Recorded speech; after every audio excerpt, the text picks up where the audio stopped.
pada hari ini masih pertemuan 6 ternyata ya Pak Rofik ya. Karena kita Betul. kemarin libur pertemuan ke-6-nya Iya, dan sekarang kita masih terhitung pertemuan 6. iya, iya. Oke, untuk materinya Bapak Ibu apakah sudah di-download? Kemarin sudah saya upload ya. Iya. Semoga materinya sudah di-download sehingga bisa direview bersama dengan Pak Rofik. Jadi mudah-mudahan ada sesi tanya jawab ya Pak Rofik ya. Oh Biasa Pak ya. Rofik Ad- ini ngalir aja kayak asik aja gitu ya Pak, kayak cerita iya. biasa sampai Iya. waktu untuk tanya jawabnya sudah ini.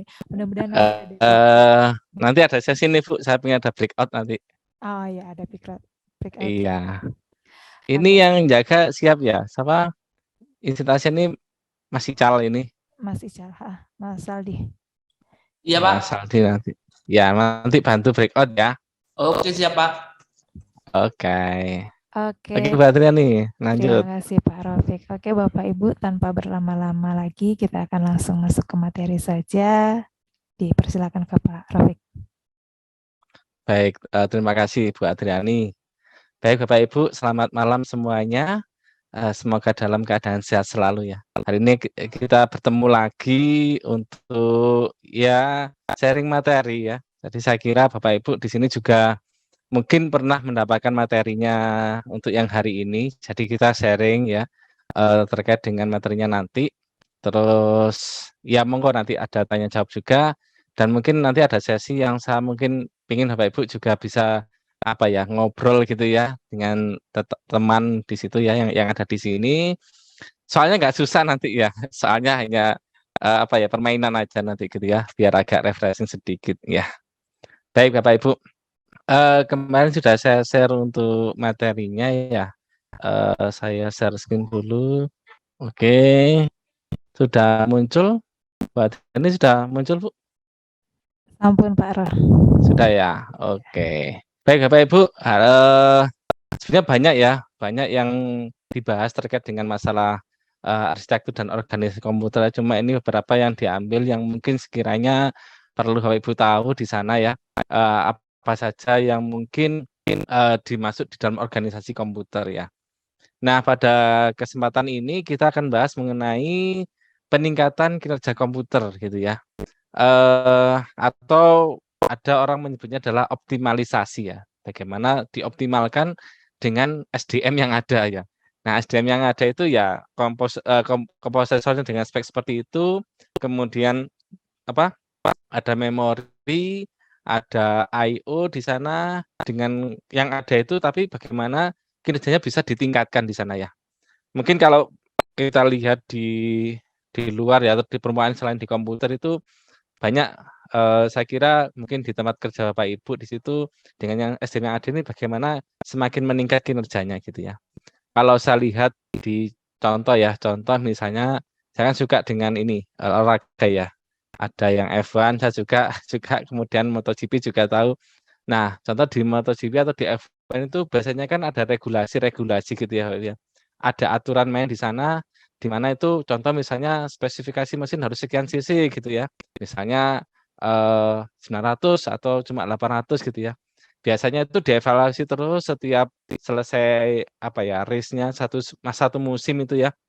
Kemudian dilihat dievaluasi, oh sepertinya kalau mesinnya sisinya terlalu besar misalnya ya. Contoh misalnya awalnya 1000 gitu yang ngawur aja Bu ya. 1000 kemudian oke untuk keselamatan balap mungkin kita kurangi jadi 800 gitu ya.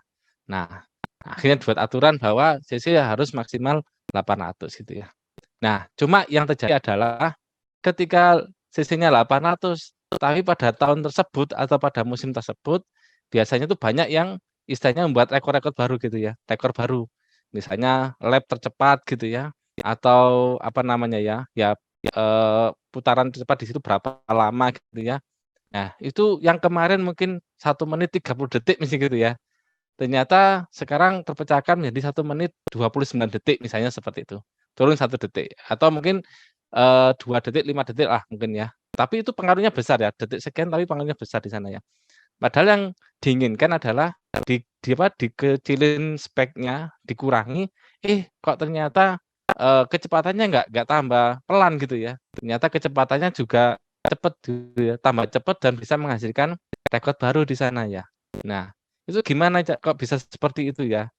Dari yang speknya mungkin lebih tinggi diturunkan, ternyata output-nya nggak tambah turun tapi tambah tambah tinggi. Nah, mungkin di sana kita berpikirnya adalah, oh berarti di sana akan banyak banyak yang disetting di sana ya, settingan atau caranya ya, itu yang diubah sedemikian rupa sehingga dengan segala keterbatasan tadi itu, ya, maka, dia tetap tidak mengurangi performanya gitu, seperti itu Bapak Ibu ya. Nah, sama halnya dengan komputer di sini ya. Komputer, speknya prosesor seperti itu gitu ya. Kemudian speknya memori sekian ya. Tapi bagaimana kinerjanya semakin meningkat di situ ya. Bukan kita, mungkin juga ada kalanya nambah komponen atau meningkatkan speknya komponen, tapi ada kalanya speknya tetap ya dengan spesifikasinya tetap, tapi diubah metodenya, diubah caranya, sehingga dia yang awalnya mungkin lambat menjadi cepat, kayak gitu ya. Nah, ini nanti kita bahas bagaimana metode-metodenya atau cara-caranya di komputer itu supaya kinerjanya semakin semakin cepat nanti seperti itu ya. Nah, ini pembahasannya. Oke ya. Nah, nanti ada 4 hal yang akan kita bahas ya. Ada yang pertama pipelining, ada case atau cache namanya itu ya, ada DMA dan ada write ya. Saya yakin Bapak Ibu di sini mungkin sudah pernah tahu istilah-istilah ini ya. Cuma mungkin beberapa yang mungkin belum tahu ya kita bahas di sana sehingga mungkin bisa diterapkan gitu ya. Karena sebenarnya metode ini bisa nggak hanya di komputer ya, di kehidupan sehari juga bisa kita terapkan ya. Oke ya. Baik, yang pertama kita akan bahas mengenai pipelining ya. Oke. Oke, sebelum kita bahas pipelining, ini kita bahas dulu terkait dengan masalah alurnya ya. Kemarin kan sudah kita bahas mengenai alurnya ya. Kalau yang di samping gambar ini kan memang busnya ya. Jadi ada CPU, ada memori, ada modul-modul I/O ya. Itu masalah arsitekturnya. Nah, kemarin sudah kita bahas ada 5 tahap ya. 5 tahap di mana prosesor itu akan mengeksekusi sebuah perintah ya. Mengeksekusi sebuah instruksi ya. Jadi ada 5 tahapan, 5 langkah ya. Langkah yang pertama di sini adalah instruction fetch ya. Jadi dia pengambilan instruksi ya. Jadi dari CPU ngambil data di memori gitu ya. Datanya diambil berdasarkan nilai PC. PC itu adalah register untuk menunjukkan lokasinya ya gitu ya. Misalnya memori yang pertama 00 gitu ya. Maka PC-nya akan bernilai 00, artinya saya atau CPU akan mengambil data di memori yang beralamat 00 diambil. Nah, itu ya. Sehingga pengambilan PC sama fetch ini di satu tempat, bukan di tempat lain ya. Oke, itu langkah pertama. Jadi itu urutannya ya. Jadi pertama ngambil dulu. Enggak tahu apapun itu, pokoknya dia ambil dulu ya. Itu yang pertama. Langkah kedua ya, jadi sebentar ya. Nah, kalau gambar di sini PC-nya menunjukkan alamatnya, masuk ke memory address, ngambil di memori yang pertama sini diambil, nah nanti akan masuk ke namanya IR ya, instruction register, untuk mengartikan apa sih artinya itu ya. Jadi yang tadi diambil pertama, yang kedua masuk ke dalam register IR ya, diartikan. Artinya apa ini yang jadi yang jadi maksud dari data ini artinya apa ya? Kalau dia punya arti namanya instruksi ya. Tapi kalau nggak punya arti namanya data biasa atau data pendukung. Sudah kita bahas kemarin lalu ya. Setelah itu, setelah tahu artinya, maka dia akan mengeksekusi gitu ya. Mengeksekusi data tadi. Nah, mengeksekusi ini biasanya pakai komputasi ya. Alurnya jalannya, entah proses perkalian, penjumlahan, pembagian atau pergeseran nilai, apapun itu nanti akan dilaksanakan di alus ini ya. Jadi itu masuk di eksekusi. Setelah selesai dieksekusi maka memorinya mengakses memori ya. Jadi kita mengakses memori lagi kemudian menuliskan kembali ke register ya. Jadi ada 5 tahapan. Ini untuk satu siklus ya. Satu siklus maka dia butuh 5 tahap. Oke ya, Bapak Ibu ya. Nah, ini nanti ceritanya adalah satu siklus ini kan untuk satu perintah atau satu satu program gitu ya. Nah, padahal kalau Bapak Ibu tahu ya, kalau Bapak Ibu membuat program itu nggak cuma satu instruksi gitu aja toh ya. Mesti banyak tahapan gitu ya. Misalnya Anda buat apa namanya kalkulator gitu ya. Masukkan angka pertama, masukkan angka kedua, terus proses penjumlahan, terus dihitung hasilnya. Masukkan angka pertama itu sudah satu siklus seperti ini Bapak Ibu ya. Nah, ini masukkan jadi Bapak Ibu membuat perintah, masukkan bilangan A misalnya gitu ya. Maka perintah itu sebenarnya sudah akan dilaksanakan selama ada 5 tahap ini. Ya instruction fetch, decode, ALU, memory access sama write to register ya. Itu satu apa ya namanya? Satu perintah ya. Sedangkan program kan banyak perintah Bapak Ibu ya. Perintahnya panjang di situ. Nah, gimana caranya perintah yang panjang itu yang mungkin kalau kita laksanakan misalnya menghabiskan waktu sampai misalnya 30 detik gitu ya. Gimana caranya nanti dia bisa keluar dari 30 detik. Nah, gitu. Maka ada caranya gitu ya. Jadi dengan tetap langkahnya nggak berubah, langkah-langkahnya nggak berubah, tapi yang awalnya mungkin 5 ini ya, 5 langkah ini misalnya ya, satu langkah ini 1 detik misalnya gitu ya. Berarti kalau 5 langkah berarti kan 5 detik. Berarti satu urutan siklus ini dia butuh 5 detik misalnya gitu ya.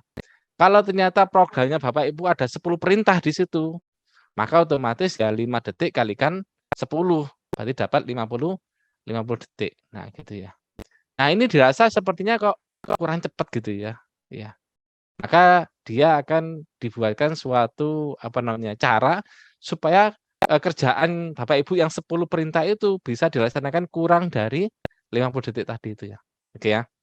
Nah, mungkin sebelum ke sana, oke ya, sebentar. Oke, sebentar. Oke ya, ini secara gambarnya, sorry. Ini secara gambarnya ya, Bapak Ibu ya. Jadi kalau tadi mungkin saya cerita 5 langkah, kalau secara gambarnya seperti ini. Jadi interaction phase-nya terjadi di PC dengan memori di sini, kemudian decode ya. Decode ini langkahnya di sini, ini menunjukkan posisinya ya, Bapak Ibu ya. Ini menunjukkan posisinya di komputer. Kemudian eksekusinya di ALU tadi, kemudian nulis balik ke memori, kemudian dia ada write back ya atau menulis lagi ke register gini ya. Nah, ini 5 langkah ya. Oke ya. Oke, sudah. Nah, sekarang ceritanya adalah gini ya, Bapak Ibu, bahwa setiap satu instruksi ini misalnya ya, dia membutuhkan waktu misalnya ini 1 detik, 1 detik, 1 detik ya. Jadi total 5 detik gitu ya. Bapak Ibu punya 10 perintah buat program ya. Ada 10 perintah di dalamnya, otomatis kan kalau satu perintah kan membutuhkan waktu 5 detik ya. Kalau 10 berarti menghasilkan 50 detik ya. Nah, dari sana kita coba buat cara ya. Buat cara supaya kegiatan melaksanakan 10 perintah tadi itu nggak sampai 50 detik. Ya. Gimana caranya? Nah, sebelum ke sana mungkin kita perlu apa namanya? Percobaan dulu Bapak Ibu ya. Nah, ini ya. Nah, sebelum ke komputer kita coba membuat suatu simulasi ya. Contoh ya, simulasi. Nah, nanti ini minta tolong. Nah, yang kegiatan ini saya minta di breakout nanti ya. Oke ya Mas Ical ya. Jadi kegiatan ini ceritanya nanti saya ceritakan ini minta tolong dibuatkan breakout. Ini jumlahnya ada berapa ini ya orangnya ya? 29 ya kalau nggak salah ya. Betul ya. 29 nggak usah banyak-banyak ya mungkin kelompoknya maksudnya nggak usah banyak kelompok gitu ya. Saya minta berapa kelompok ya? 3, 4 kelompok ya. Bisa Mas Ical ya, disiapkan dulu ya. Nanti saya cerita dulu, Mas Ical nyiapin. Oke Mas Oke, Ical? Pak. Ya, 4 Berapa? kelompok aja lah ya. 3, Pak. Saya nggak tahu di random boleh atau silakan langsung ditentukan aja. Random, Gitu Pak. ya. Ya, Pak. Random boleh lah. Pokoknya 4 kelompok ya. Oke, Pak. 4 Gitu ya. ya. Ya, isinya berapa nanti silakan diatur. Oke, sebelum nanti masuk ke breakout-nya masing-masing, tugas Bapak Ibu ini ya, kita buat simulasi ya. Jadi ceritanya, ini kita akan membuat namanya ada kegiatan laundry Bapak Ibu. Tahu laundry ya? Laundry ya. Nah, ceritanya adalah ada sebentar. Ada 4 orang ya. Ini ada 4 orang ceritanya. Ada N, Brian, Kathy sama Dave ya. Dave namanya ya. ABCD lah maksudnya gitu ya. Nah, setiap orang yang di sini ABCD ini ingin apa ya? Laundry ya. Ingin melaundry baju mereka ya. Oke ya. Jadi ada 4 orang ingin melaundry. Oke. Nah, kegiatan laundry nanti ada ini ABCD-nya ya, ada 4 orang. Nah, ketika dia laundry itu ada 4 tahapan ya. Pertama ya mencuci, dia ada wash ya. Kemudian mengeringkan, kemudian gampangannya membungkus gitu ya mungkin ya. Ya, fold ini mungkin folder atau apa istilahnya ya. Membungkus. Yang ketiga ini put away, berarti bawa pulang ya gitu ya, atau diambil lah gampangnya seperti itu ya. Jadi laundry itu ada 4 tahapan ya. Jadi mencuci, mengeringkan, kemudian merapikan gitu ya mungkin ya, membungkus gitu, kemudian sama membawa pulang gitu ya. Jadi 4 tahapan. Masing-masing tahapan seperti ini Bapak Ibu. Jadi untuk kegiatan mencuci ini membutuhkan waktu 30 menit. Wah, udah tahu pokoknya anggap aja cuciannya sama gitu ya. Katakanlah 1 kilo gitu ya kan. Kalau laundry kan kiloan biasanya ya. Anggap 1 kilo. Jadi sebenarnya 1 kilo ya.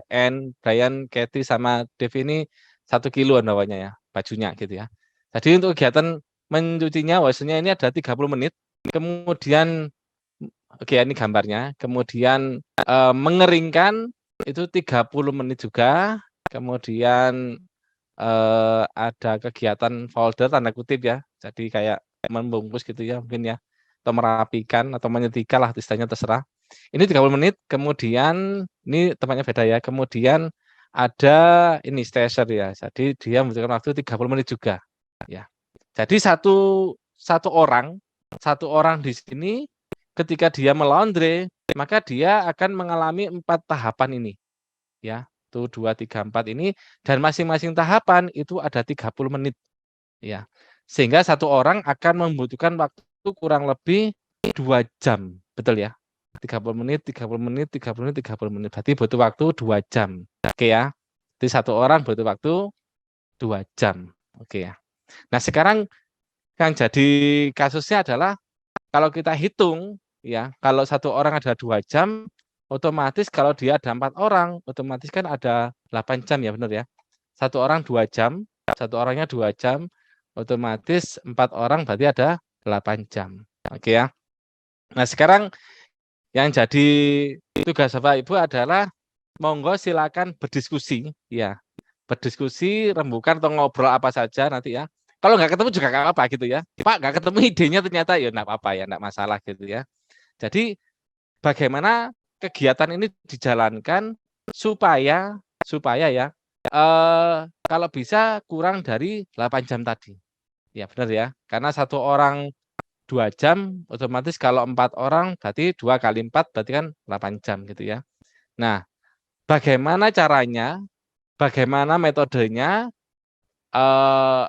strateginya seperti apa bebas gitu ya. Supaya kegiatan 4 orang ini itu tidak sampai 8 jam. Ya, ada cara yang lain gitu, bagaimana caranya supaya dia lebih ringkas gitu ya. Tapi tetap juga nanti ya harus selesai semua loh ya. Bukan kemudian wes mencuci aja Pak, jadinya enggak usah gitu ya, enggak boleh. Pokoknya setiap orang harus 4 tahap ini gitu ya.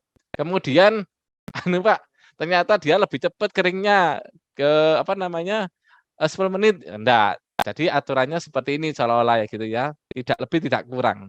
Ya, jadi masing-masing melaksanakan kegiatan selama 30 menit gitu ya. Seperti itu. Oke ya Bapak Ibu ya. Oke, sampai sini paham mungkin? Sudah paham atau belum mungkin? Tugasnya adalah gimana metodenya atau caranya ya. Kegiatan itu dilakukan, 4 orang dilakukan supaya kalau bisa kurang dari 8 jam. Karena satu orang 2 jam, otomatis kalau 4 kan berarti 8 jam gitu ya. Nah, mungkin Bapak Ibu punya cara, ternyata dia, nggak saya Pak, cuma 1 jam aja ternyata ya. Atau cuma 30 menit ternyata, atau bahkan mungkin hanya 1,5 jam gitu ya, misalnya loh ya. Tapi nanti kalau misalnya waktu diskusi, aduh Pak, nggak punya ide, nggak punya gambaran, ya sudah, nggak apa-apa ya, nggak apa-apa ya. Ini hanya kita permainan gitu ya. Nanti ini kegiatan ini juga akan berdasarkan di komputer gitu ya. Cuma ini ada contoh soal sehari-hari seperti itu. Oke. Baik, sebelum ke breakout, oke, ada pertanyaan dulu silakan. Soalnya paham, jangan tanya jawabannya lo ya. Soalnya paham Bapak Ibu? Oke, nggak ada pertanyaan berarti paham ya. Oke, kalau nggak ada pertanyaan berarti paham. Ini saya stop dulu ya. Bisa ditulis atau dicatat atau diingat-ingat, pokoknya ada 4 tahap ya. Mencuci, mengeringkan, merapikan gitu ya, terus bawa pulang gitu ya. Nah, gitu ya.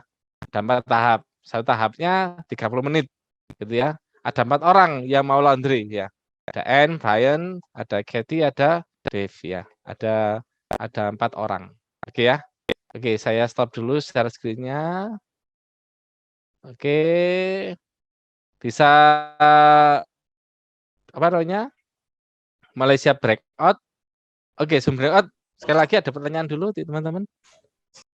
Nggak ada ya, paham ya. Intinya tugasnya Bapak Ibu adalah gimana caranya kegiatan 4 orang itu enggak sampai 8 jam. Iya. Kalau nggak ketemu caranya ya sudah Pak, nggak ketemu 8 jam ya sudah enggak apa-apa gitu ya. Monggo nanti boleh didiskusikan dengan teman-temannya ini nanti ya. Oke. Sudah siap Mas Ical? Yang sudah biasa. Sudah, Pak. Berapa Oke. menit, Pak?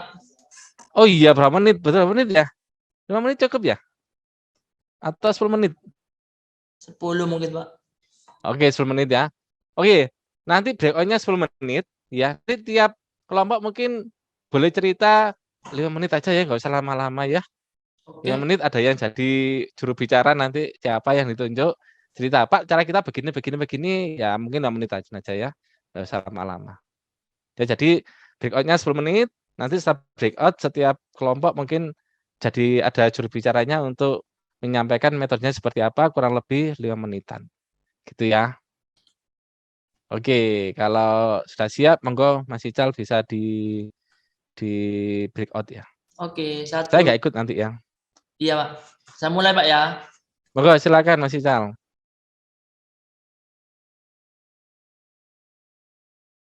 Oke, sudah kembali ke ruangan setelah berdiskusi panjang. Tadi kayaknya seru kayaknya diskusinya ya.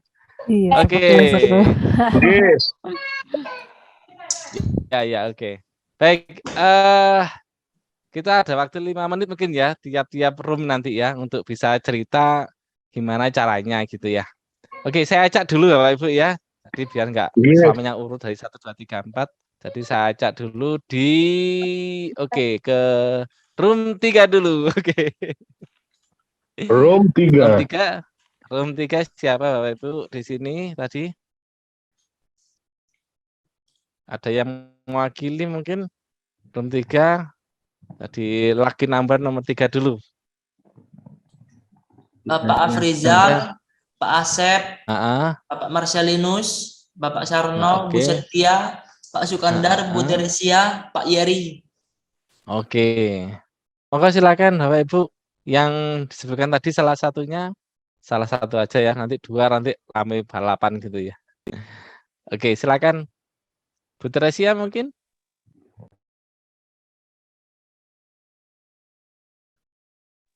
Pak Sukandar Monggo ready. silakan. Pak Sukandar Oh, Pak biasanya. Sukandar. Oh iya. Monggo Pak Sukandar. Wah, Ya, silakan. Gimana hasil diskusinya tadi? begini, untuk menjelasnya agak repot, agak kebingungan Oh, iya. kalimatnya. Tapi yang jelas, Iya.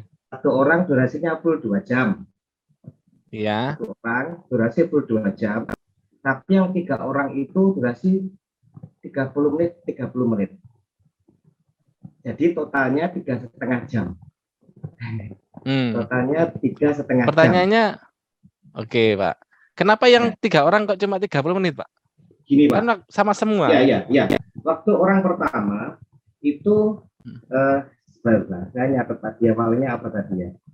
Oke. Jadi, waktu orang pertama itu ada di tahap pertama, maka yang 3 orang maka hanya kerjakan itu dok. Ya, si pihak laundry di tahap pertama itu dia hanya kerjakan untuk miliknya orang pertama. Ya.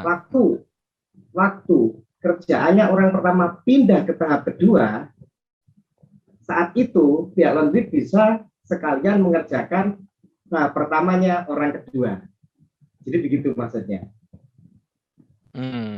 Kemudian geser Jadi lagi. waktu Oke. geser lagi.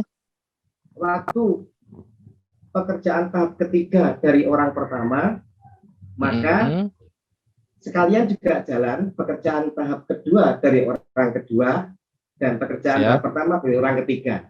Jadi dengan logika itu, maka kalau di total orang pertama butuh 30 menit kali 4, tapi orang kedua 3/4 dan seterusnya misalkan, itu durasinya hanya butuh 30 menit saja. 30 menit. Jadi totalnya 3,5 jam berapa itu? 3,5 jam. Wow. Coba dulu tangan dulu yang untuk room 3. Oke. Teman-teman gitu tadi. 3,5 Pak ya. Jauh banget tuh Pak ya. Dari 8 jam benar ya. Menjadi 3,5 jam. Wah, sangat diringkas banget itu ya. Oke, terima kasih. Pasca juga gitu tadi masukannya. Oh, gitu loh. Yang lain juga. Iya. Loh, emang roomnya bisa tuh Pak? Bisa tanya-tanya? Enggak ya. Tak kira ada. Pak Sukandar di room berapa tadi? Room 3. Oh, room 3 ya. Pak Pasca kan di room 1 ya? Room 1. Yo, kirain Pak Pasca tadi. Saya lihat sebentar tadi. Oh gitu. Oh Pak Pasca kayaknya ini lagi bagi-bagi cara kayaknya tadi ya. Lagi keliling kan kayaknya. Pripun, Pak? Oke, terima kasih. Nggih, Pak Adi? Pripun? Oh, belum. Pak Adi kelompok berapa? Room berapa? 1. Oh, belum. 1 belum. Oke, 3 terima kasih Pak Sukandar ya. Jadi intinya membutuhkan waktu kurang lebih 3,5 jam gitu ya. Oke. Sekarang mungkin kelompok 4. Ya, oke. Silakan kelompok 4 ada yang jadi jubirnya. Silakan. Mungkin kelompok 4 siapa Mas Ical? Mungkin boleh disebutin. Bentar Pak, kelompok 4 itu ada Pak Ardioto, Ya, Bu Ardioto. Arvita, Pak Jeffrey, Bu Siti, kemudian Bu Susmince. Oke. Oke, Saya mungkin prefer ke ibu-ibu mungkin ya gantian. Oke, Bu Arvita, silakan. Bu Siti. Oke, silakan ada 2. Silakan siapa ini? Bu Arvita atau Bu Siti? Monggo. Nggak usah rebutan nanti ya.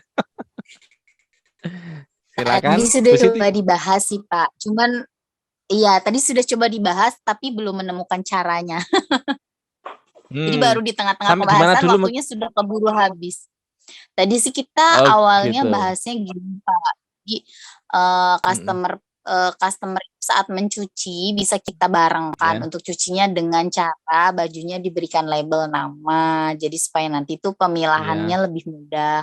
Saat pengeringan pun juga dengan cara yang sama. Nah, kita mentok di cara untuk menyetrikanya itu, Pak. Tadi baru pembahasan di menyetrika, waktunya sudah habis. Berarti ya, satu waktu itu dijadiin satu gitu ya. Maksudnya bareng-bareng mencuci gitu ya. Ya, saat mencuci dan mengeringkan itu bisa bersamaan. Iya, gitu. Cuman di menyetrikanya itu Pak, kita bingung caranya. Belum menemukan caranya. Kamu bisa kepikiran ya kalau mencuci dan mengeringkan bisa jadi satu nih ya, 4 orang bisa jadi satu ya, tapi kalau menyetrika kok nggak bisa jadi satu gitu ya. Kalau Padahal gini menyetrika maksudnya itu nanti maksud saya itu nanti yang ketika mencuci atau pokoknya setiap tahapan itu hanya untuk 1 orang gitu, tidak boleh bareng gitu ya, karena cukupnya hanya 1 gitu ya. Ya, jadi misalnya ketika dia mencuci, mesti punya si A tadi ya. Ya sudah, bisanya itu. Yang B nggak bisa langsung bareng. Jadi, ya kasusnya dibatasi memang tidak bisa bareng-bareng ya. Kalau mau bareng-bareng 2 jam selesai Bu ya. Semuanya bareng gitu ya. Namanya paralel itu ya. Nanti nggak ada. Jadi bajunya banyak ya mungkin Pak, jadi nggak bisa bareng ya Pak? Iya, seolah itu kan saya bilang tadi 1 kiloan, 1 kiloan.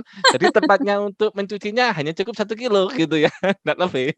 Oh, Termasuk iya, juga iya. untuk ngeringin Oke, Pak. 1 kilo, nggak lebih gitu ya. Oke. Tapi nggak apa, Bu. Jadi Ya, udah oke, ada Pak. upaya itu ya untuk mencoba gitu ya. Tapi ceritanya itu emang Iya, benar-benar dibatasi gitu ya. Oke. Terima kasih Bu Siti ya. Thank you. Terima Pak. kasih kelompok 4. Oke. Next kelompok 2. Silakan kelompok 2.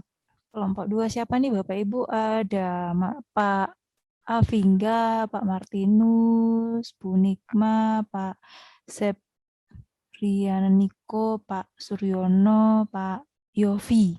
Kelompok 2 ya. Oke, Oke. silakan. Bapak-bapak mungkin gantian. Bapak, jadi kita selang-seling. Bapak silakan. Monggo, ada yang bersedia? Pak Avingga, monggo Pak. Pak Atau Hingga Pak monggo. Suryono. Ya. Silakan, gimana tadi hasil diskusinya? Sama boleh loh Ibu ya. Misalnya ternyata kok sama pemikirannya dengan kelompok 3 atau kelompok 4, enggak apa-apa gitu ya. Silakan. Kelompok Kelompok 2. 2, Bu Pak Nikma. Hingga. Atau Ibu lagi mungkin. Bu Nikma, Bu Nikma. boleh. Silakan Bu Nikma. Tadi gimana ceritanya? Pak Martinus, adakah Pak Martinus? Ada Pak Martinus ya? Iya, Pak Martinus mungkin. Monggo silakan Pak Martinus. Pak Martinus Bambang. Enggak apa-apa, silakan. Ayo, silakan, ayo. Enggak usah malu-malu, silakan Bapak Ibu. Monggo. Yang mewakili Pak Eli mungkin ya? Sorry, Pak Eli kelompok 1 ya. Sorry. Eli kelompok 1. Iya. Pak Suryono. Pak Pak Suryono Suryono, mungkin. iya. Pak Suryono room 2. Iya, monggo Pak Suryono.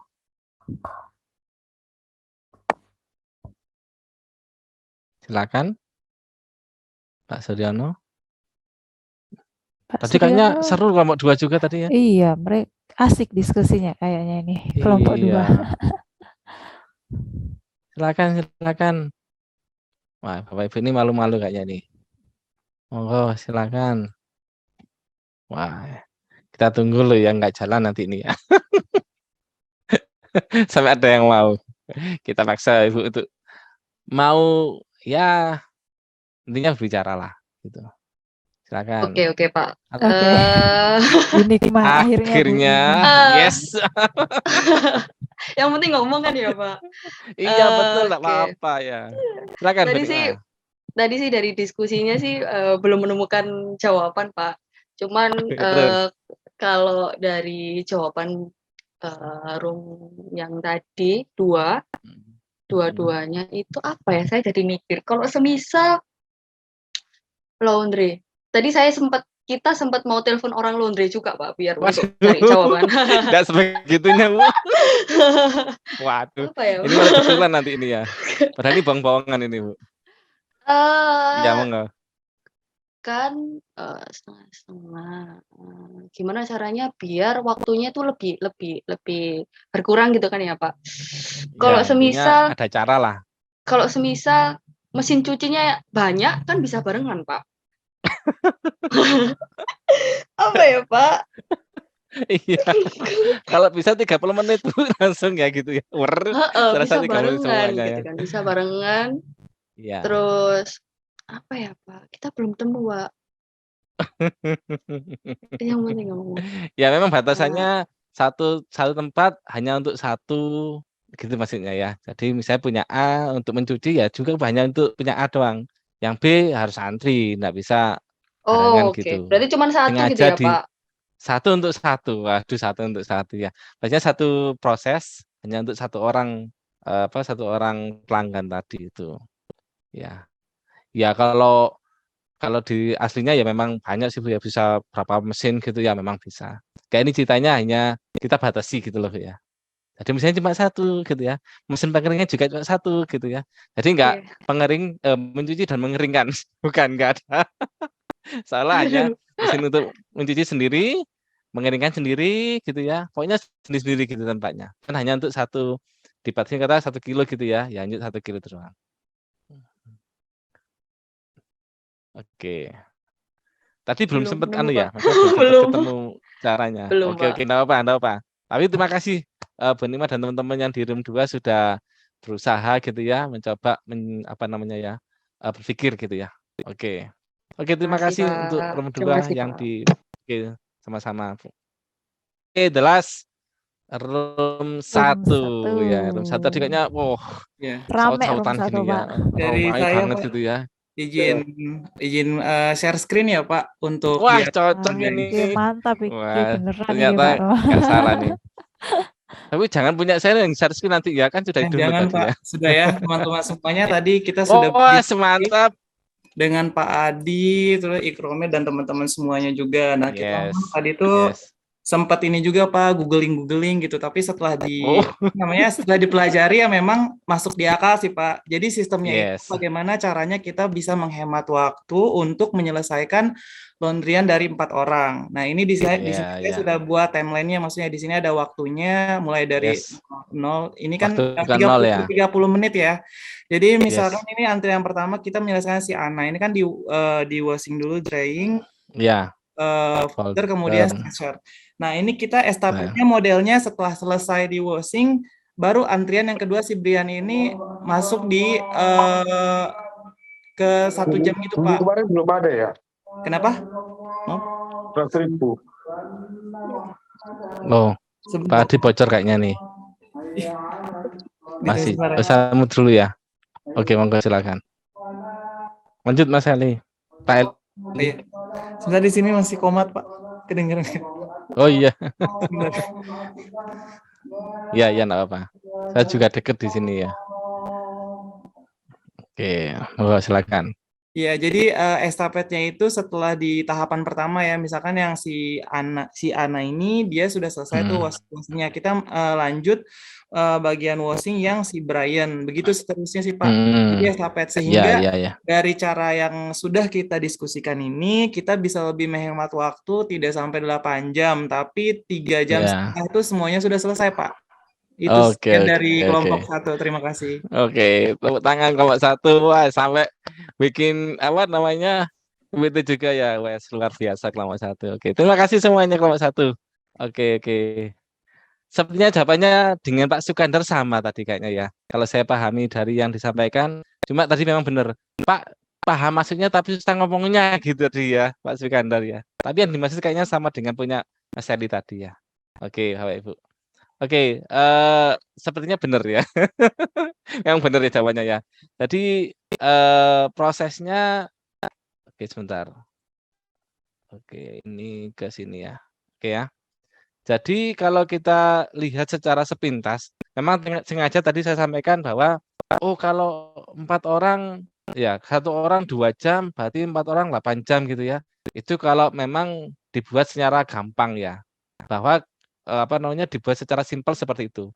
Bahwa 1 orang butuh 2 jam. Berarti kalau 4 orang berarti 8 jam ya. Tapi kalau kita perhatikan lagi dengan situasi yang ada sepertinya tidak selamanya seperti itu gitu ya. Kalau tadi saya bilang bahwa 1 orang adalah 2 jam ya, maka jadinya kan seperti ini Bapak Ibu ya. Jadi ini ada time waktunya, kata dari jam 6 gitu ya sampai jam sekian, ada dibagi jadi 30 menitan ya. Maka akan jadi begini nanti si A, nah ini kerjakan dulu ya. Jadi si A dikerjakan mulai dari cuci, kering gitu ya, ada 4 langkah, ini 2 jam gitu ya. Terus habis itu si B mulai jalan, si C mulai jalan, si D mulai jalan. Kalau memang seperti ini, otomatis yang benar ya, ini akan menghabiskan waktu sebanyak 8 jam untuk 4 kegiatan tadi gitu ya. Nah, tapi ketika kita lihat situasi di lapangan gambarnya seperti itu ya, sebenarnya tidak harus sekuensial seperti ini, tidak harus kita menunggu A selesai gitu ya. Tidak harus menunggu A selesai. Ya, jadi bisa dilihat bisa disisipin gitu ya. Kegiatan lain bisa disisipin dengan waktu yang sama gitu ya. Jadi kalau kita coba perhatikan tadi ya, sebentar saya stop dulu. Oke, jadi benar yang disampaikan tadi kelompok 1 ya. Jadi ketika si A ini ngerjain gitu ya, kita bagi mungkin secara waktu ya. Jadi 30 menit pertama, kalau kita belum seperti ini ya, maka A bisa ngerjakan si tadi ya, misalnya mencuci gitu ya, the washing gitu ya. Oke ya. Jadi kerjaannya, tempatnya 1 gitu ya. Nah, ketika 3 menit selesai, otomatis kan dia akan pindah tempat gitu ya. Pindah tempat untuk mengeringkan ya. Sehingga 30 menit berikutnya kegiatan si A adalah mengeringkan ya, gitu ya, dryer ya, drawing gitu ya. Nah, seperti drying ya. Jadi seperti ini ya. Nah, ketika dia pindah otomatis tempat untuk apa namanya? Mencuci kan lagi kosong tuh ya. Jadi kita nggak harus nunggu A selesai semua gitu ya. Karena ketika si A sudah pindah proses dia mengeringkan ya, maka tempat untuk mencuci lagi kosong nih ya. Nah, daripada dia kosong, ya si B bisa mulai menaruh bajunya di sana untuk proses pencucian di situ. Nah, sehingga 30 menit kedua ya ada 2 kegiatan di situ ya. Nah, jadi si A dia mengeringkan, si B adalah mencuci di situ. Ya, jadi nggak nunggu sampai selesai gitu ya. Kemudian ketika 30 menit selesai, ya maka si A sudah mulai untuk merapikan gitu misalnya, ini ada folder gitu ya. Nah karena si A sudah selesai untuk apa namanya mengeringkan gitu ya, otomatis tempatnya lagi kosong nih ya, mesinnya lagi kosong nih ya. Nah ini bisa diisi oleh punyanya si B. Nah seperti ini, ya. Dan untuk mencuci lagi kosong juga kan ya, tempat untuk mencuci lagi kosong sehingga si C bisa melakukan pencucian di sini. Nah, kayak gitu. Sehingga 30 menit yang ketiga itu ada kegiatan. Si A merapikan, si B untuk mengeringkan, si C adalah mencuci di sana. Ada kegiatan. Ya. Setelah itu today nggak bisa Pak. Ya memang nggak bisa karena nggak ada tempat gitu ya. Tempat untuk mencucinya dipakai untuk si C, untuk mengeringkan untuk B, dan A lagi merapikan di sana ya. Nah yang ke 30 menit keempat, maka si A terakhir ini ya, ini stresor tadi ya, kemudian si B merapikan, kemudian si C untuk mengeringkan, si D lagi kosong gitu kan ya, dia mencuci tempat untuknya lagi kosong. Nah, sehingga 30 menit yang keempat ini dia istilahnya ada 4 kegiatan bareng-bareng gitu ya. Nah, terus 3 menit berikutnya si A selesai, udah stop ya. Nah, si B lagi terus ya, lagi terus jalan, dia adalah akhir ya langkah terakhir, kemudian yang si C ini apa ini merapikan, kemudian si D sedang mengeringkan ya. Lanjut lagi, si B sudah selesai, si C-nya adalah langkah terakhir, si D-nya langkah ketiga ya di sini folder, kemudian 3 menit berikutnya dia adalah stagger di sini ya. Udah selesai. Berarti dia berhenti di sini ya, stop di sininya ya. Oke ya. Sehingga kalau kita perhatikan ya kita bandingkan dengan yang tadi di sini yang harus begini ya sekian panjangnya, ternyata dengan cara yang berbeda ya. Metodenya caranya sama, maka dia akan menghasilkan waktu sebanyak ya ini berarti 1 jam, ini 2 jam, ini 3 jam, berarti ada 3,5 jam ya. Jadi udah benar ya dari kelompok 3 dan kelompok 1. Nah, seperti itu ya. Nanti kalau ada orang lain lagi ya akan tinggal diterusin aja seperti itu ya. Nah, cara seperti ini sebenarnya banyak Bapak Ibu temui ya. Kok mati di sini? Tadi tersasin enggak Ibu ya? Tidak, Pak. Ini sudah share screen ini ya? Sudah, Pak. Oh, oke sudah. Gitu ya. Jadi mungkin kegiatan ini bisa kita lihat di banyak apa ya, banyak kegiatan ya di sehari-hari ya, nggak punya laundry aja ya. Mungkin Ibu yang kerja di apa ya, kayak perakitan gitu ya. Kan ada misalnya kayak mobil gitu ya. Nah, ini masang rangkanya saja, tempat lain untuk masang apa namanya bodi mungkin gitu ya. Untuk ngecat, untuk yang nah sebagainya. Jadi, nah itu pakainya dengan cara bertahap seperti ini ya. Nah, cerita seperti ini itu disebut dengan namanya pipelining namanya, pipelining ya. Nah, seperti itu ya. Jadi kalau kita gambarkan di sini, ini jadinya akan begini nanti ya. Nah, waktunya hanya sekian. Nah, seperti ini ya. contohnya ya. Cuma memang kita ngomongnya kan ini ideal lah Pak ya. Terkadang itu kalau kita lihat di beberapa apa namanya kegiatan, ada beberapa yang nggak seperti ini. Kalau seperti ini dianggap kegiatan itu selesai gitu ya. Kegiatan itu selesai.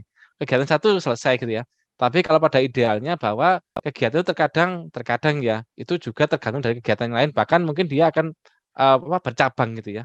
Bapak Ibu kalau program kan ada yang bercabang. Bisa dia lanjut kegiatan berikutnya atau kegiatan yang lainnya atau dia bisa jadi kembali kegiatan di belakangnya. Nah itu memang ada kondisi-kondisi yang nggak bisa dikerjakan seperti ini. Tapi secara umum ya selama kegiatan itu ya dianggap selesai, finish di satu waktu, ya seperti ini ceritanya ya. Jadi ini pipelining namanya ya. Nah sama juga dengan yang di komputer Bapak Ibu ya. Jadi yang 5 tahap tadi ya effect interaction pengambilan itu sebenarnya di situ aja. Setelah dia diambil masuk ke register ini, oke ya. Nah jadi setelah dia diambil, ya sebentar ya, ini ya. Setelah dia kan ini ada fetch ya di sini ya, IS ini ya. Ketika nanti yang keduanya diterjemahkan, otomatis pengambilan itu lagi kosong gitu Bapak Ibu ya. Lagi kosong. Sehingga bisa diisi untuk kegiatan pengambilan data interaction fetch di situ. Ya. Ketika langkah ketiga mengeksekusi, maka proses kedua bisa mulai mendekodkan. Langkah yang ketiga dia ngambil instruksi berikutnya. Ya. Jadi kalau misalnya ada cerita seperti ini, ya seperti ini misalnya ya. Nah ini anggap saya ada beberapa ini nih, sorry. Ada berapa ini? 1, 2, 3, 4, 5 ya. Ini ada 5 kegiatan ini atau 5 orang tadi gambarnya ya. Nah, setiap kegiatan load ini ya itu membutuhkan satu siklus yang sama. Jadi satu siklusnya ini ya. Nah, ini satu kegiatan atau satu perintah dia ada 5 siklus ininya. Satu perintah atau satu benar ya, satu instruksi ya. Nah, ini membutuhkan 5 tahap ini ya. Sehingga kalau kita perhatikan di sini dengan 5 maka ketika kegiatan pertama load ya, maka dia akan melaksanakan interaction fetch dulu ya. Diambil dulu di registernya, di memorinya gitu ya. Setelah di memori diambil, maka proses berikutnya dia akan ke register untuk mengartikan. Nah, ketika sedang mengartikan yang ini, maka perintah berikutnya bisa melaksanakan perintah add ini ya.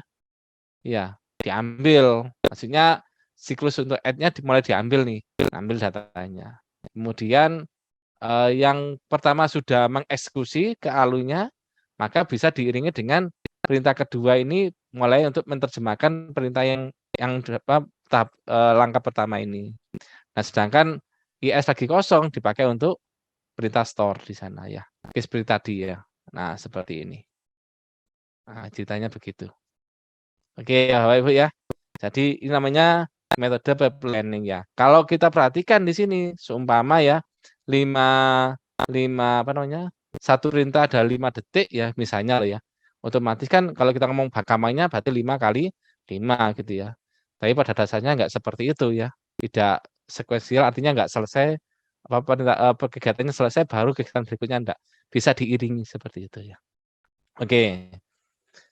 Oke, Bapak Ibu mungkin saya sedikit bertanya ini ya. Pertanyaan saya adalah kalau tadi kegiatan laundry-nya kan 30 menit nih.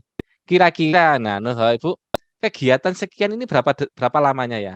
Nah, ini ya. Atau setiap timing ini berapa lama kira? Ada yang tahu enggak kira-kira? Nah, berapa lama kira-kira? Per satu kita sebenarnya timing gitu ya. Jadi pewaktuan di sini kira-kira untuk satu kegiatan ini loh ya. Nah, kayak gini berapa lama kira-kira ya? Ini juga berapa lama? Ada yang tahu nggak kira-kira? 9 second. Oke. Oke. Dari mana Pak Adi kira-kira? 9 second. Item pertama itu Pak, itu kan saling isi sewaktu kayak yang laundry tadi. Mesin Ya. 1 diisi ke step berikutnya. Saya tinggal hitung aja. Isinya ini berapa ini? 1, 2, 3, 4, 5. Ada 5. Berarti kan anggap aja 5 people ya Pak ya. 5 steak. Oke, paham. Tinggal hitung ke samping. Itu Iya, oke. logika saya ngitung. Jadi cepet Oke. aja. Oke Pak Adi, terima kasih, terima kasih. Tadi itu saya contoh Pak Adi ya, maksudnya ini satu sekian 1 detik gitu ya. Berarti ini kan 5 detik satu proses. Ini 1 detik, satu, berarti kan 5 detik. Itu maksud tadi contoh gitu mas saya. Ini maksudnya adalah contoh gitu ya. Enggak, kalau misalnya kita mau lihat realnya atau mungkin dipakai apa ya logikanya, pertanyaannya ini berapa detik sih kira-kira? Mungkin Bapak Ibu bisa berpikir kaitannya dengan apa mungkin ya. Nah, ini namanya clock ya. Kalau dihitung ini katakanlah ini 1 ya, ini 2 detik, 3, 4, 5, 6, 7, 8, 9. Oke Pak Adi ya. Benar ya, jadi 9 detik ya. Cuma itu contoh tadi saya bilang 1 detik itu contoh gitu ya. Enggak, kira-kira kalau dihubungkan dengan komputer kira-kira time-nya ini ya butuh berapa lama kira-kira komputer ngerjakannya itu? Atau mungkin bisa dikaitkan dengan apa gitu mungkin? Atau nggak tahu detiknya, nggak tahu jumlahnya, tapi kayaknya berdasarkan ini Pak. Nah, monggo silakan. Ada yang bisa menganalisis enggak kira-kira berapa lamanya itu? Oke, mungkin bingung ya. Mungkin bingung ya. Oke. Saya hapus dulu nih. Ini saya hapus dulu. Ini, oke, ini biarin aja. Baik, Bapak Ibu. Bapak Ibu pernah, ini yang pasti, kalau kita lihat di sana, ya sebentar, kalau kita balik ke yang awal tadi. Oke, nah, kalau Bapak Ibu perhatikan ya, PC, instruction memory, register, ALU, ya, sorry, ini kayaknya memori di luar ya. Ya, ini memori, ini PC, ini register, ini ALU, ini data memori ya. Oke ya. Jadi PC, register sama ALU ini sebenarnya letaknya itu di dalamnya prosesor ya. Balik lagi ke sini lagi, mundur lagi jauh gitu ya. Yang awal tadi, nah gambar-gambar ini ya. Nah ini, sorry. Nah ini kan ya, Ibu ya. Ini kan letaknya di dalam PC. Ada PC, berarti kan ya nomor 1 kan di PC ini ya. Instruction decode registernya diambil masuk ke IR sini, ini juga di PC, kemudian ALU juga di PC, memori akses di luar, berarti register juga di PC juga ya. Sehingga kalau kita perhatikan bahwa pengerjaan ini adalah kecepatannya berarti tergantung sama CPU-nya gitu ya, atau tergantung sama prosesornya. Oke ya.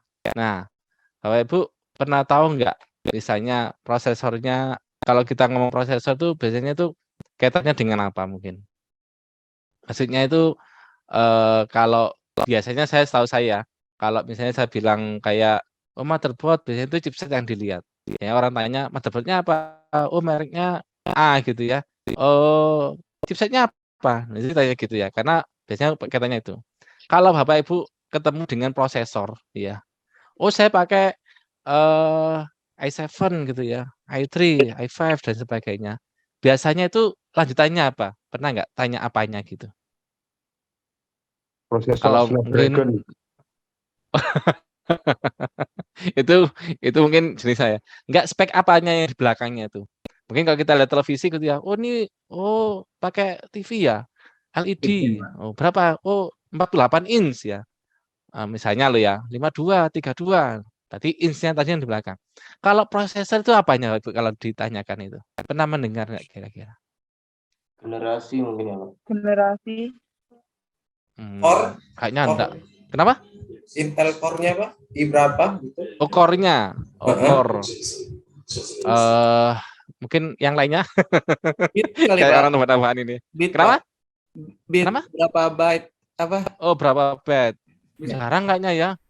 Saya pakai Intel apa namanya? 32 bit atau jarang mungkin ya. Mungkin ada yang lainnya. Kalau Itu setelah juga. prosesor biasa kita tanya RAM, terus kita tanya Oh, VGA Pak. Clocking Pak. Hertz-nya berapa? Oke, Bu Siti ya. Apa? Clocking Hertz-nya berapa? Oh, clock-nya. Yes, ya itu yang saya cari ya. Clock-nya atau hertz-nya. Mungkin kita jarang tahu clock ya. Clock itu apa gitu ya. Tapi biasanya belakangnya hertz-nya ngomongnya ya. Saya punya gitu misalnya. Saya punya prosesor i3. Sorry, bentar. Saya tunjukkan dulu. Ya, sebentar. Oke. Saya punya prosesor i3 misalnya 4 giga. Nah, gitu kan ya. Biasanya bilangnya adalah gigahertz gitu ya. Pernah nggak gitu, Bu? Oh, Pentium 3 misalnya ya, dulu kan pernah ada namanya 223 ya. Pernah tahu ya? Pentium 2 misalnya 223 itu apa? Ini megahertz gitu ya. Makanya gitu ya. Ada Pentium 3 berapa ini 500 ya. 500 apa? 500 megahertz gitu ya. Saya punya yang Pentium 4 1 gigahertz ya. Biasanya yang menyertai prosesor itu adalah belakangnya ini ya, Pak. Coba yang tanya aja kalau ke komputer gitu. Ini prosesor apa? i3 atau i5, i5 berapa? Oh, 4 giga gitu ya. Atau berapa gitu ya. Nah, bukan gigabyte loh, bukan ini ya, tapi gigahertz ya. Ini menunjukkan kecepatan Bapak Ibu ya. Ini menunjukkan kecepatannya ya. Apa artinya 4 gigahertz itu? Nah, mungkin pernah tahu kan yang namanya hertz itu ya, frekuensi ya. Namanya frekuensi. Kalau Bapak Ibu pernah tahu ini, sorry ya, tak tutup dulu ini ya. Nah, tadi saya nggak bisa buka whiteboard-nya ya. Pernah tahu, mungkin kalau belajar dulu ada fisika atau apa gitu ya. Pernah tahu ini enggak kira-kira yang gambarnya begini Bapak Ibu? Ya, ini biasanya waktu T-nya, ini adalah kecepatannya. Ya, misalnya ini tegangannya atau apa gitu ya. Pernah tahu gini nggak kira? Gini gitu mungkin? Pernah tahu enggak Bapak Ibu? Panjang gitu ya. Nah, kalau dulu kita belajar ini, ya, ini namanya bentuk sinyal ya. Saya Bapak Ibu kalau pernah tahu listrik misalnya, listrik kemudian dimasukkan ke namanya osiloskop ya. Untuk melihat bentuknya seperti apa, kadang seperti ini. Bentuknya sinusoida namanya ya, sinusoida. Nah, kayak gini ya. Berapa kalau Bapak Ibu pernah tahu listrik kita itu berapa hertz sih? Pernah tahu nggak listriknya kita itu? Kalau Bapak Ibu nyolokin listrik itu berapa? Pernah tahu nggak di speknya belakang itu dia itu tertulisnya 50 hertz biasanya, 50 sampai 60 biasanya gitu ya. Nah, sekian ya. Ini artinya apa? Artinya 50 hertz itu kalau kita ngomong gambarnya seperti ini ya, Bapak Ibu ya. Ya. Ini namanya satu gelombang penuh ya. Kalau belajar fisika namanya ini satu gelombang penuh.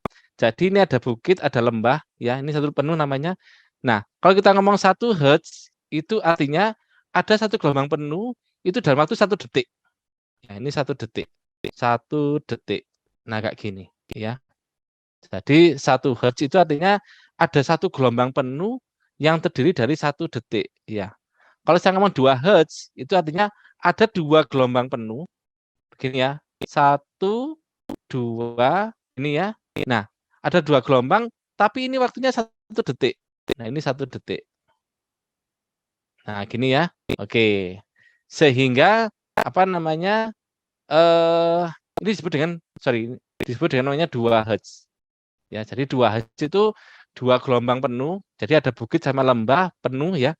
Nah, terjadi 2 kali dan itu dilakukan dalam 1 detik, maka disebut dengan 2 hertz gitu ya. Oke ya. Sehingga kalau kita lihat berarti satu gelombangnya berapa? Berarti dia kan setengah detik gitu kan berarti ya. Ini setengah, ini juga setengah ya. Jadi satu gelombang penuh ini dia akan membutuhkan waktu setengah detik dan setengah detik karena dia 2 gelombangnya adalah 2 detik ya. Jadi ini setengah gitu ya. Kalau Bapak Ibu ada 4 hertz berarti 1 2 3 4 gitu ya. Ini 1 detik, ini 1 detik ini ya. Maka ini disebut dengan namanya 4 hertz ya. Berarti satu gelombangnya berapa di sini? Satu gelombangnya adalah berapa kira-kira Bu? Itu satu gelombang membutuhkan waktu berapa detik? Kalau 4 gelombang 4 detik, 1 detik ya. Berarti per gelombangnya berapa detik kira-kira? 1/4 ya.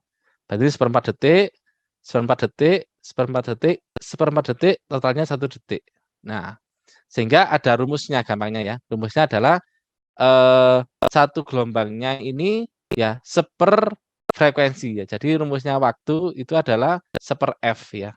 Kalau 2 berarti 1/2 berarti setengah. Kalau 4 berarti 1/4. Gitu ya Ibu ya. Nah, Bapak Ibu perlu tahu, masih ingat nggak kemarin waktu saya terangkan masalah flip-flop itu ya. Flip-flop itu, yang flip-flop yang kemarin bisa nyimpan data itu ya, yang banyak jadi register namanya, dia punya clock di sini Bapak Ibu, namanya clock ya.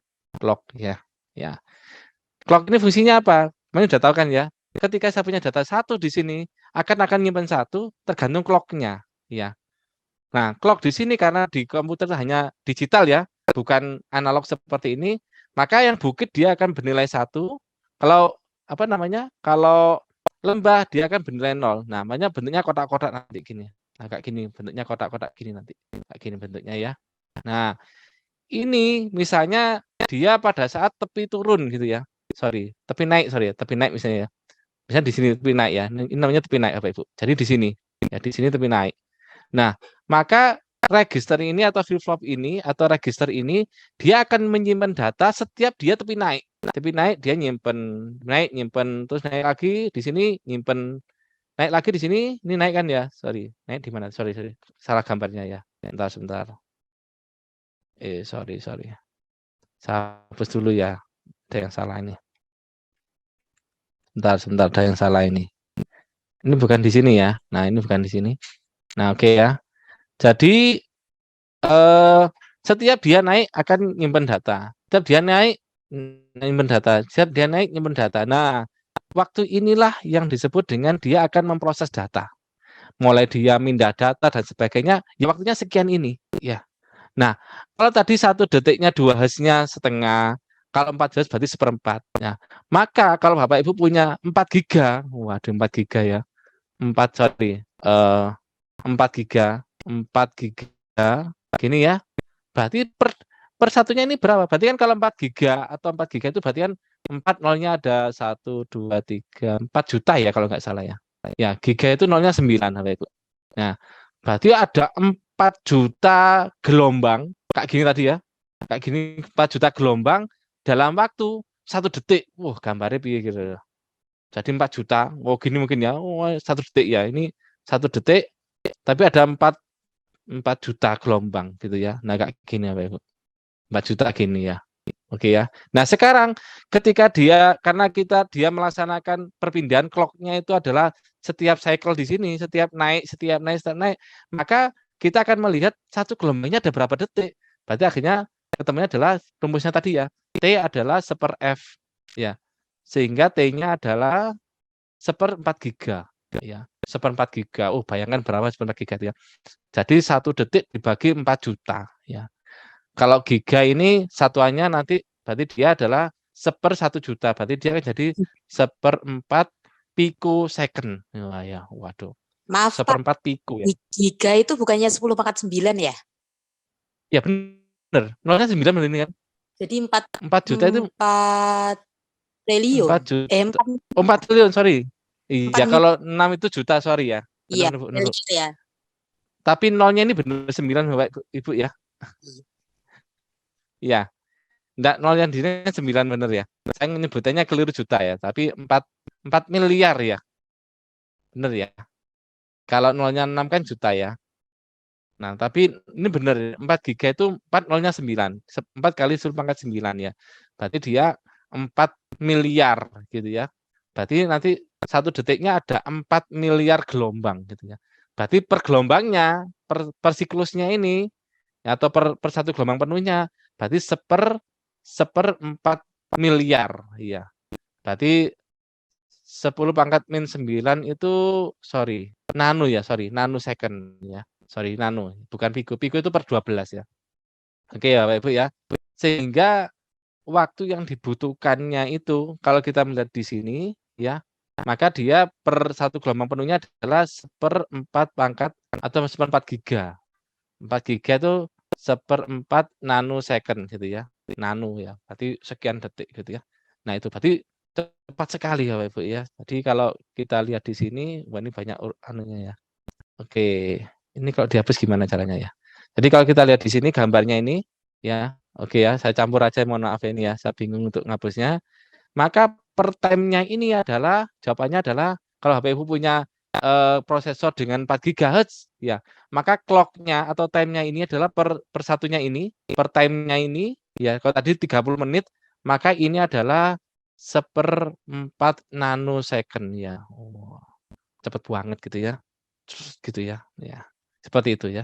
Jadi perlu tahu komputer. Jadi ini berdasarkan kecepatan dari prosesornya. Ya, semakin Bapak Ibu rendah ya otomatis semakin panjang nih ya. Per 1 gelombang ya. Kalau tadi di sini 4 giga berarti ya 1/4 nanosecond per gelombangnya itu ya.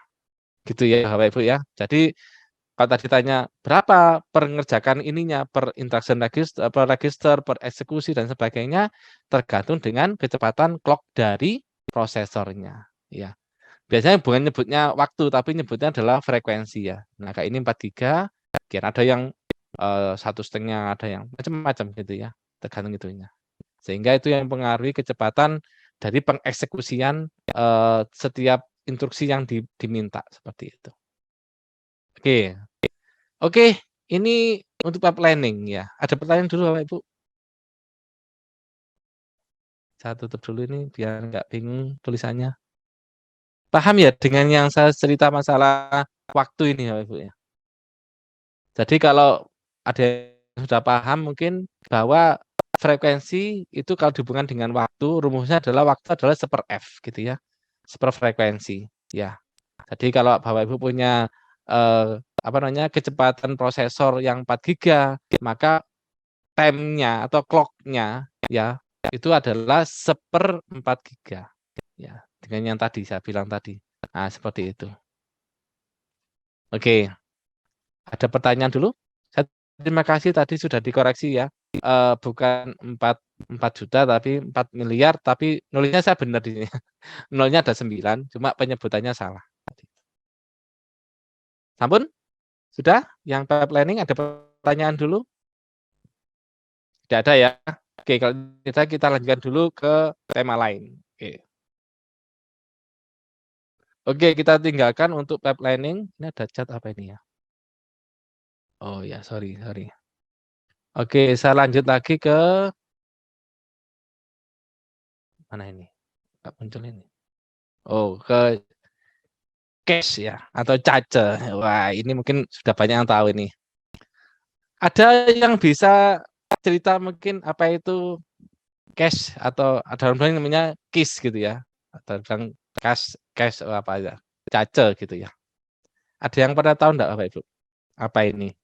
Ini sama dengan Bapak Ibu kalau mau ada kerja di jaringan komputer ya. Di namanya router itu ada namanya proxy biasanya ya. Namanya proxy. Kalau Bapak Ibu di web browsernya ada namanya apa? Cookies ya. Cookies ya. Oke. Sama dengan itu. Nah, kira-kira apa ceritanya kira-kira Bapak Ibu? Ada yang tahu enggak kira-kira? Kenapa ada namanya cookies? Ya. Oke. Ada boleh sambil sharing mungkin. Kalau bingung case apa tadi ceritanya. Ini sama dengan proxy, ya. Kalau di jaringan, Bapak Ibu kalau kerja di router gitu ya, ada router ya. Ada yang ya macam-macam routernya. Nah, itu namanya proxy. Ada juga istilahnya kalau di web browsernya Bapak Ibu di sini, kita pakai Chrome atau apapun di sana, itu namanya ada cookies-nya, ya. Nah, ini sama dengan itu, ya. Oke. Bisa cerita enggak? Kira-kira apa itu, Bapak Ibu? Kakek. Monggo. Oke, silakan Pak Adi. Nah, kakek Kis, atau kadang. kakek ya? Ya, boleh. Bebas lah, Pak. Kakek lah, Ya, lidahku monggo, kakek. Kakek. Kakek itu pemahaman saya adalah tempat penyimpanan sementara. Oke. Atau program yang membantu untuk menampilkan halaman yang kita mau atau tampilan yang kita mau. Oke. Jadi kalau nggak ada kakek,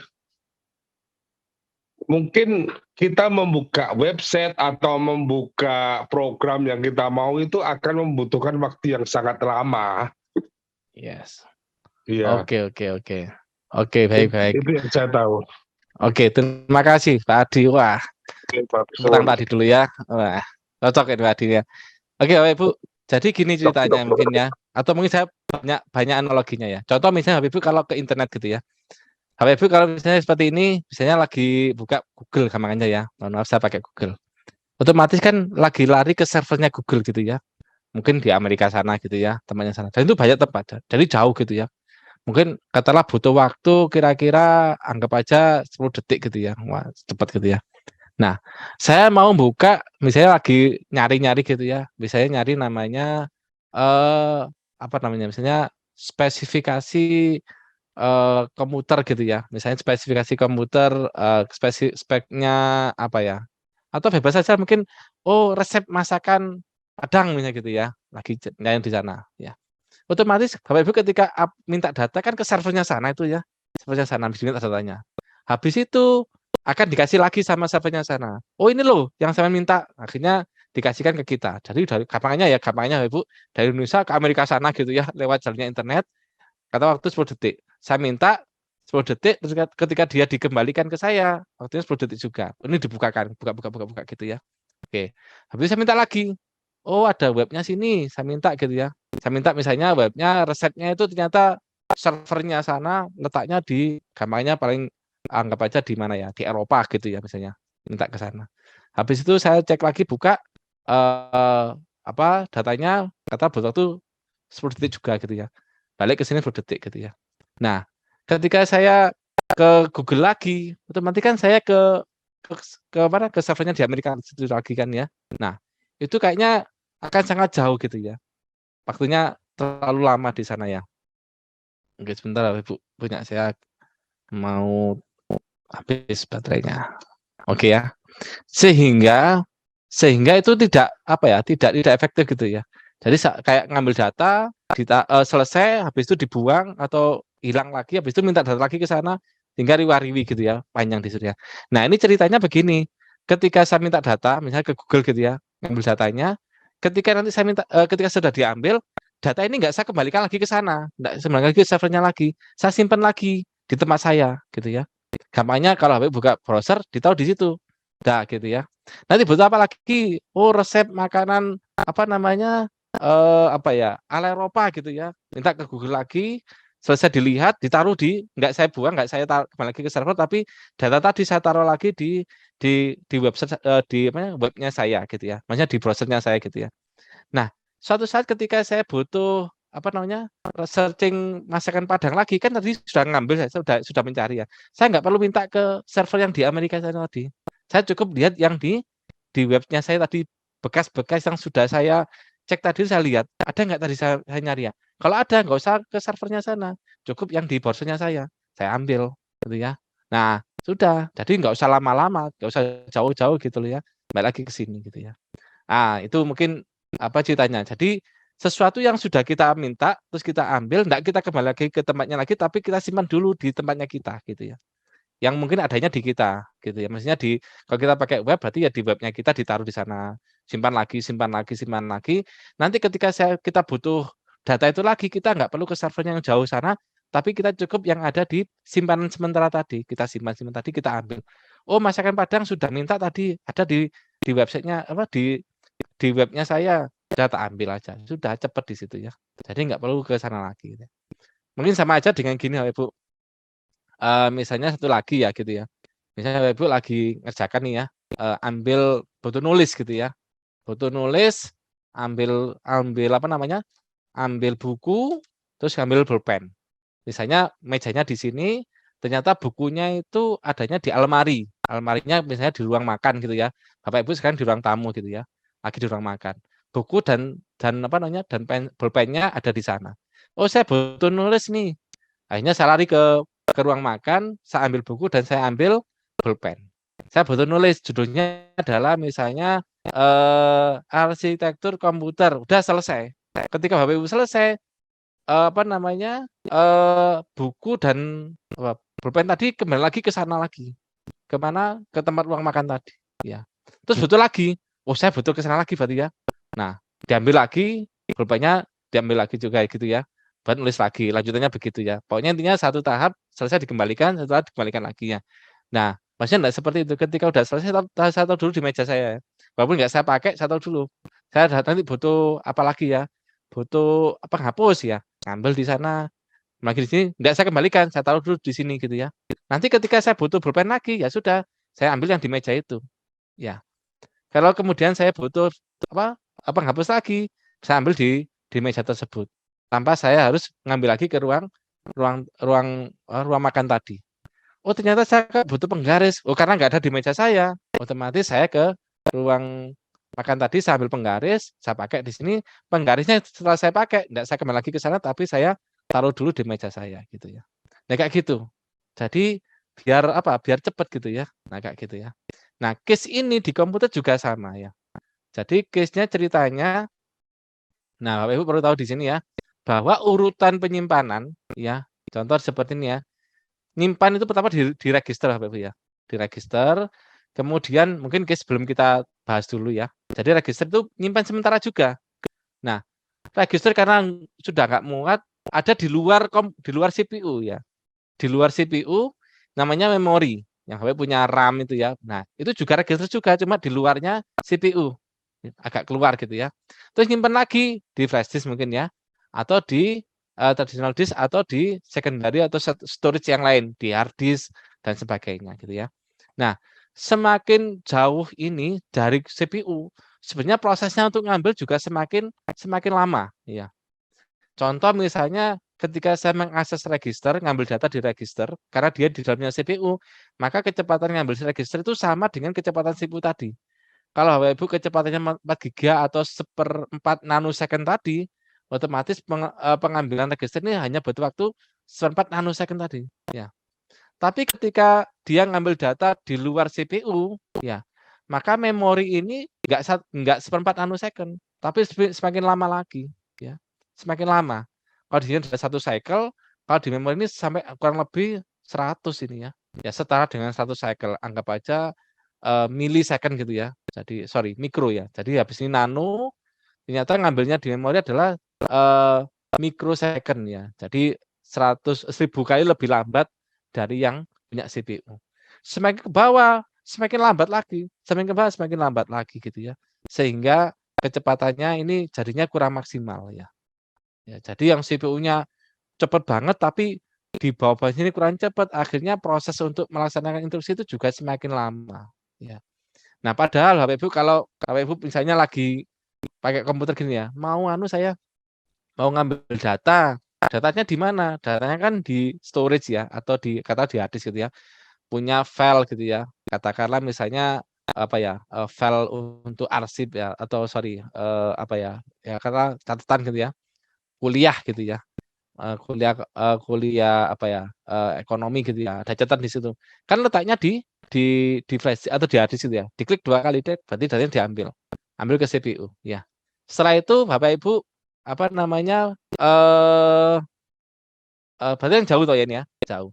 Terus kata butuh lagi, maka diambil lagi tapi yang tadi itu enggak langsung datanya kembali lagi ke hard disk lagi.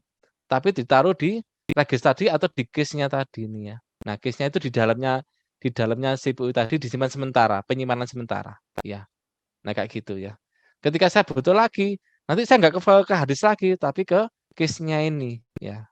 Butuh lagi di sana. Sehingga yang di sini tadinya butuh waktu misalnya 1 detik gitu ya, atau ya 1 detik ambil ke hard disk, tapi ketika saya sudah pakai, terus saya butuh lagi, sudah kecepatannya nano lagi ya, langsung gitu cepat selesai gitu ya. Nah kayak gitu. Jadi lebih lebih cepat di sana. Itu namanya case-nya. Kalau nggak ada case, data tadi sudah dipakai, hilang, terus butuh lagi, saya ngambil lagi ke hard disk, terus kembali lagi ke CPU, udah butuh waktunya lama. Jadi lambat di situ ya. Oke ya. Jadi pentingnya di sana ya. Tapi ingat, semakin ke bawah ini semakin besar ya. Register itu kecil ukurannya, ya masih lebih besar case. Case masih kalah besar dengan memori. Ya. Terus dengan flash disk juga skala besar, maksudnya kapasitasnya ya. Ini juga semakin besar ya. Jadi intinya kenapa bentuknya kayak piramida gini. Jadi secara secara kapasitas ke bawah semakin besar ya, tapi semakin lambat dia. Kecepatannya semakin lambat ya. Tapi kalau ke atas ya, dia semakin cepat tapi semakin kecil ukurannya ya. Kalau di sini sebutin di sini adalah on CPU, berarti di dalamnya CPU itu dari. Jadi primary itu memori ya, memori termasuk primary storage ya. Penyimpanan utama, kalau yang di luar memori namanya secondary storage ya. Jadi penyimpanan kedua di sana. Nah, seperti itu ya. Itu namanya case. Jadi ditanamkan lagi untuk nyimpan sementara. Mungkin sama dengan saku gitu ya. Selesai saya pakai, nggak saya kembalikan lagi ke tempatnya, saya taruh dulu aja di saku saya gitu ya. Katakanlah pulpen gitu ya. Setelah saya pakai, nanti saya pakai lagi. Dan saya kembali lagi ke tempatnya, katakanlah di mana, di almari gitu. tapi saya taruh di saku saya. Nanti saya butuh lagi saya ambil gitu ya. Daripada saya nulis, habis itu saya selesai, saya taruh di almari, saya butuh lagi ngambil ke almari kejauhan. Mending pakai di sakunya tadi. Oke ya. Nah, ini tempatnya Ibu ya. Jadi dia adanya di dalamnya prosesor ya. Dulu belum ada ya. Dulu belum ada, terus berkembang mulai muncul case. Case dulu awalnya di luar Ibu ya. Di luar CPU ya. Jadi L1 itu di luar. Nah, setelah berkembangnya waktu biar kecepatannya sama dengan CPU, maka case ini di dalamnya CPU ya. Nah, case ini kemudian bertambahnya waktu case ini semakin butuh banyak, akhirnya nambah lagi yang tadi namanya L1 sekarang muncul L2, butuh nambah lagi ya. Terus sekarang mungkin sudah ada L3 gitu ya. Nah, yang terbaru sudah L3 ya. Jadi dia untuk penyimpanan, tapi juga nggak bisa besar-besar gitu ya. Nggak bisa dia besar, mestinya ukurannya besar. Kalau besar nanti ya semakin repot juga ya. Jadi penyimpanannya ketika ini selesai dipakai, taruh di L1 dulu ya sampai dia penuh. Kalau udah penuh dia baru pindah ke L2 ya. Pindah ke L3. Penuh lagi ya ke memori nanti gitu ya. Penuh lagi ke flash disk atau hilang. Nah, tapi banyak cara penyimpanan, bisa jadi dia yang sering dipakai di paling atas gitu ya, atau yang first in first out gitu ya. Jadi macam-macam caranya untuk penyimpanan case ini ya. Jadi intinya case ini adalah untuk penyimpanan sementara biar data yang sudah dipakai nggak langsung dikembalikan lagi ke tempatnya, tapi nanti kalau saya butuh lagi suatu saat, maka case itu akan saya lebih cepat ngambilnya gitu ya. Oke. Jadi ini ceritanya, jadi ini flowchart-nya tadi ya. Jadi caranya pertama ketika ada permintaan dari CPU, saya butuh datanya nih. Maka langkah pertama adalah dicek apakah data yang Anda minta itu ada di case enggak ya. Nah, kalau iya, ya sudah ngambil dari case-nya langsung kasihkan ke CPU udah selesai gitu ya. Tapi ketika data yang diminta itu tidak ada di case-nya, maka dia akan lari ke memorinya di sana ya. Memori habis itu akan case dialokasikan ke case di sana, ditaruh setelah diambil ya. Di memori ditaruh di case-nya, selain ditaruh di case-nya dia juga akan disampaikan ke CPU ya.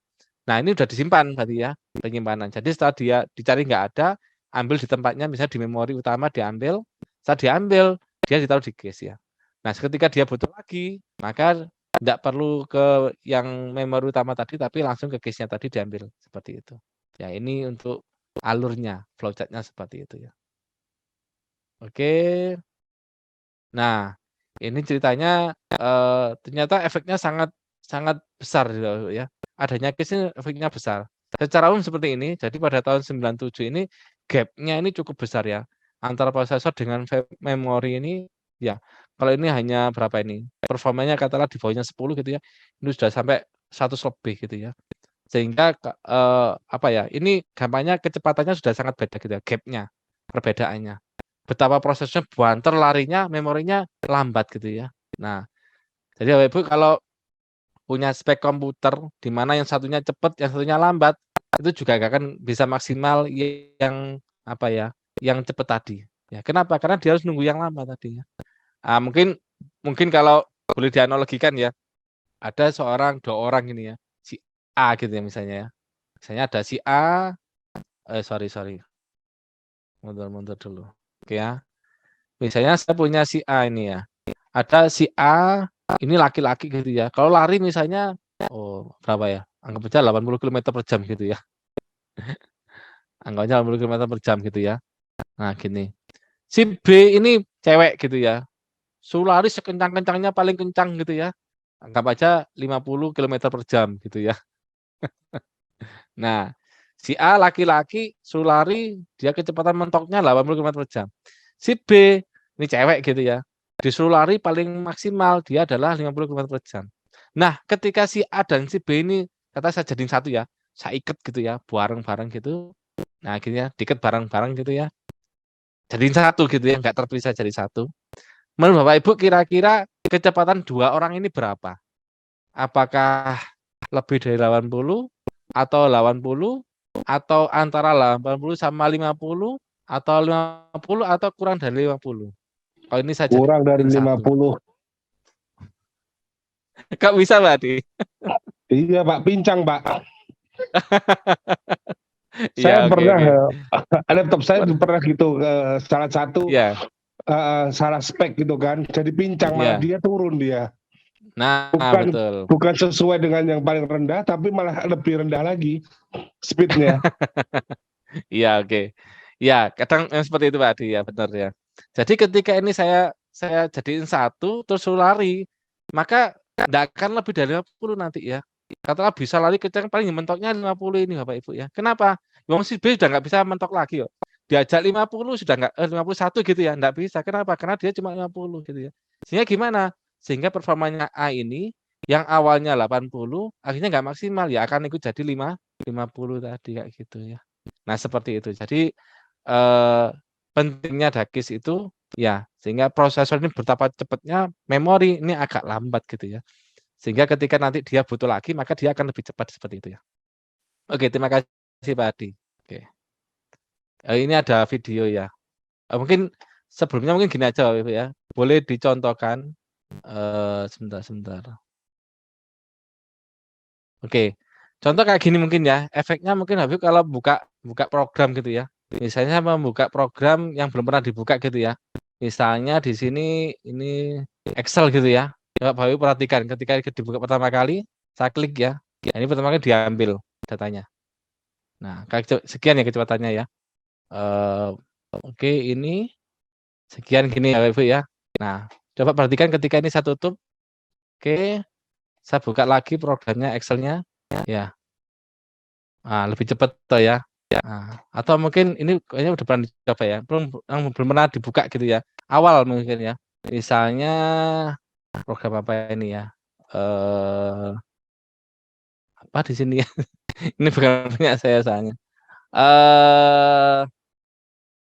Programnya mungkin Adobe ini mungkin ya. Ini agak berat ini. Oh, ini bukan ini. Ini ke internet ini ya. Sorry ya, Pak Ibu. Visio mungkin ya. Oke, nggak Visio gitu ya. Nah, kayak gini. Wah, cepat. Ini speknya juga cepat juga masalahnya. Sehingga nggak terasa ya. Ayo Ibu coba aja di rumah nanti ya. Spek-spek yang mungkin masih Pentium berapa gitu ya. Coba dibuka pertama, ditutup, habis itu dibuka lagi ya. Yang kedua pasti lebih cepat ya. Kenapa? Karena yang pertama sudah disimpan di case-nya tadi itu. Ya. Oke ya, jadi gitu Ibu ya. Oke. Ini waduh udah jam 8:10 ya. Ini Bapak Ibu video ya. Jadi nanti bisa dicek sendiri aja ya. Nggak saya mainkan ini 3 menitan ya. Jadi biar waktunya nutut ini karena kurang berapa menit ini ya. Jam 8:10 sekarang ya. Kurang 20 menit lagi ya. Nah, ini mungkin enggak apa namanya? Saya jalankan ini ya. Nanti Bapak Ibu bisa lihat aja di sana ada ini linknya di sini ya. Ini contoh untuk gimana cara kerja dari sebuah case tadi ya. Oke ya. Jadi case ini salah satu cara untuk mengoptimalkan komputer gitu ya dengan tambahan case tadi di sini ya. Bapak Ibu, saya lanjutkan dulu. Ini saya nggak jalankan karena waktunya terbatas. Oke, yang berikutnya adalah DMA, Bapak Ibu ya. DMA, singkatan dari Direct Memory Access gitu ya. Pak, kenapa kok ada ini gitu ya? Oke. Sebenarnya ini kalau dilihat ya, Bapak Ibu, dilihat ini sebenarnya masalah apa ya? Prosesor yang cukup banyak pekerjaan gitu ya. Jadi Bapak Ibu perlu tahu bahwa semua yang di komputer itu yang ngerjakan adalah prosesor ya. Yang lainnya itu pasif gitu ya. Memori ya dia menyimpan data doang, datanya diambil, dipindah, siapa yang melaksanakan prosesor. Oke ya. Kemudian misalnya ada penyimpanan data ke storage, ke mana flash disk atau ke hard disk gitu ya.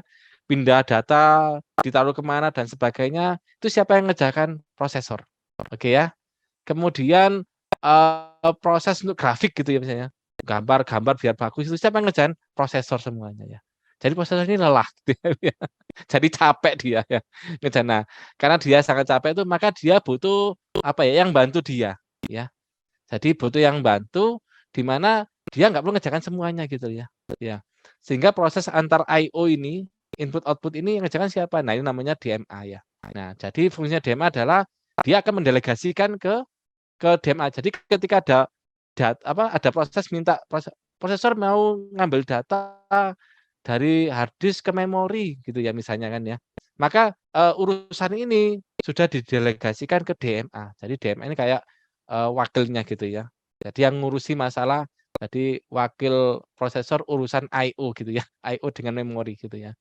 Nah, ini DMA yang ngurusi. Jadi prosesnya nggak ngerjakan ini, tapi dihandle oleh DMA, kemudian prosesor bisa ngerjain yang lain. Jadi dia performanya nggak sampai turun seperti itu ya. Ini adalah fungsi dari DMA. Seperti ini, jadi gambarnya. Jadi muncul di sini ya, di sebelah kanan ini.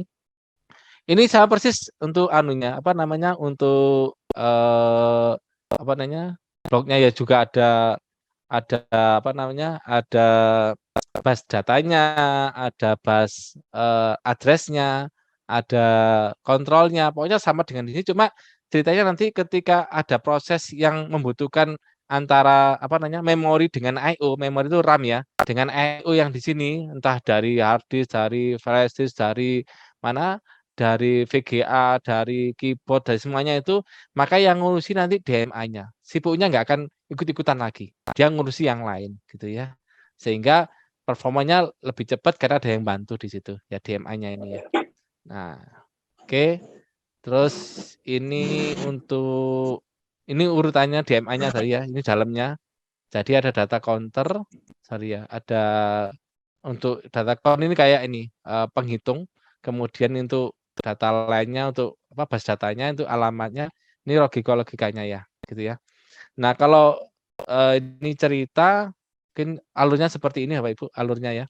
Jadi ketika nanti ada proses permintaan apa proses pindahan data dari I/O ke memori, maka CPU yang pertama ini akan mendelegasikan DMA-nya ini ya, mendelegasikan. Oh DMA ini silakan dikerjakan ini ya.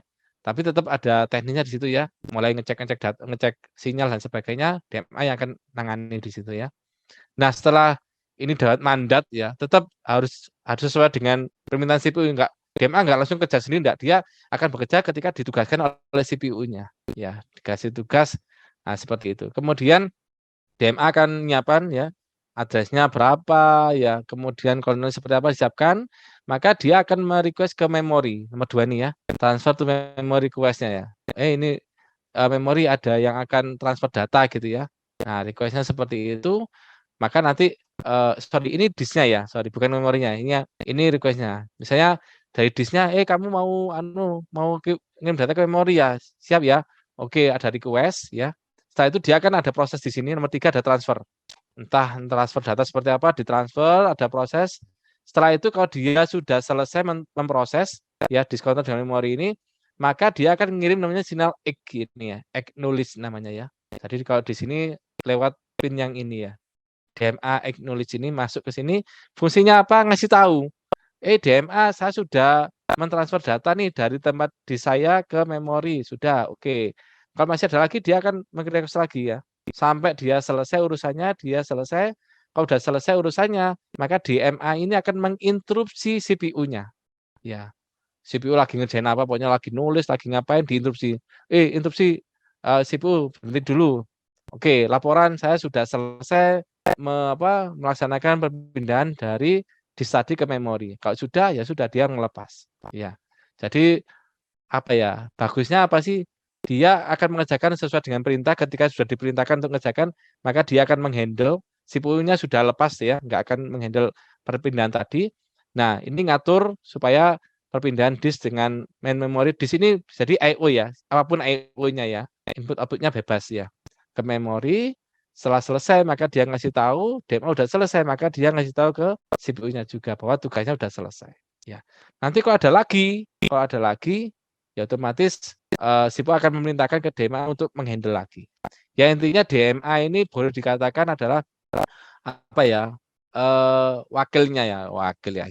Jadi yang bantu CPU untuk urusan I/O dengan memori. Makanya namanya memori akses langsung ya. Di sini dari disk tanpa ada campur tangan dari CPU. Ya, ini penting ya. Kalau dulu Bapak Ibu mungkin kalau di yang lama-lama gitu ya, yang masih harddisknya yang ada tahu namanya ATA gitu ya, bukan SATA loh ya. Yang PATA atau SATA yang masih 40 pin itu kadang di settingnya ada. Bapak Ibu kalau pernah ke device manager namanya ya, itu bisa masuk ke IDE, habis itu klik kanan properties bisa dipilih misalnya, saya mau DMA jika available gitu ya, if available gitu ya. Tapi kalau sekarang kalau sudah pakai SATA itu sudah nggak ada ya. Otomatis sudah ada DMA-nya. Jadi semakin ke sini semakin sudah apa ya? Sudah lengkap lah seperti itu ya. Jadi cerita perkembangannya dari mulai dia tidak ada sampai dia ada ya. Ya tahun lama gitu ya. Jadi intinya hadis-hadis sekarang yang apa namanya? Sudah interface-nya SATA, dia sudah nggak ada settingan untuk DMA-nya, otomatis sudah DMA-nya sudah ada di situ. Oke ya. Oke. Oke, Ibu agak saya percepat ini ya karena waktunya juga mepet. Oke. Ini penjelasan tadi. Kalau Bapak Ibu lupa dengan ceritanya ini tadi ya. Tadi saya pikir kemarin udah baca ini aja panjang di sini ya. Ini agak lebih teknis di sini ya. Oke, next. Ini juga ada video Bapak Ibu. Saya coba nyari di YouTube ya. Ini ada linknya. Ini gimana ketika cara kerja dari DMA kontrol ini bekerja gitu ya.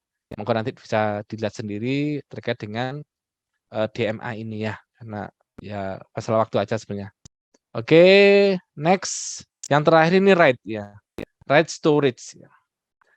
Bahasa singkat kepanjangannya ini ya, redundancy array of independent disk ya. Ada yang pernah tahu Bapak Ibu yang RAID ini di mana biasanya tahunya? Pernah nggak? Ini untuk hard disk biasanya. Ini biasanya adanya di server gitu ya, di server. Pernah nggak Bapak Ibu mengalami misalnya saya punya email nih ya, email gitu ya, email kata Gmail gitu ya. Satu saat pas malam-malam gitu ya, jam 1, jam 2 tiba-tiba Anda mau ngakses terus muncul apa namanya? Muncul notifikasi, mohon maaf server sedang maintenance kan nggak ada seperti itu ya. Ya, jadi nggak ada. Jadi server itu lumayan tinggi untuk permintaannya. Satu, dia tidak boleh tidak boleh berhenti gitu ya. Jadi istilahnya harus dijaga, di sana harus on terus gitu ya. Yang kedua, datanya gampangnya nggak boleh hilang di sana. Ya, harus dijamin bahwa data yang di server itu jangan hilang. Ya, mohon maaf, habis terbakar, habis itu hilang, nggak boleh. Speknya di sana. Dan dia harus 24 jam ya, kayak gitu ya. Nah sekarang gimana caranya sebuah data itu dia aman ya, tidak hilang gitu ya.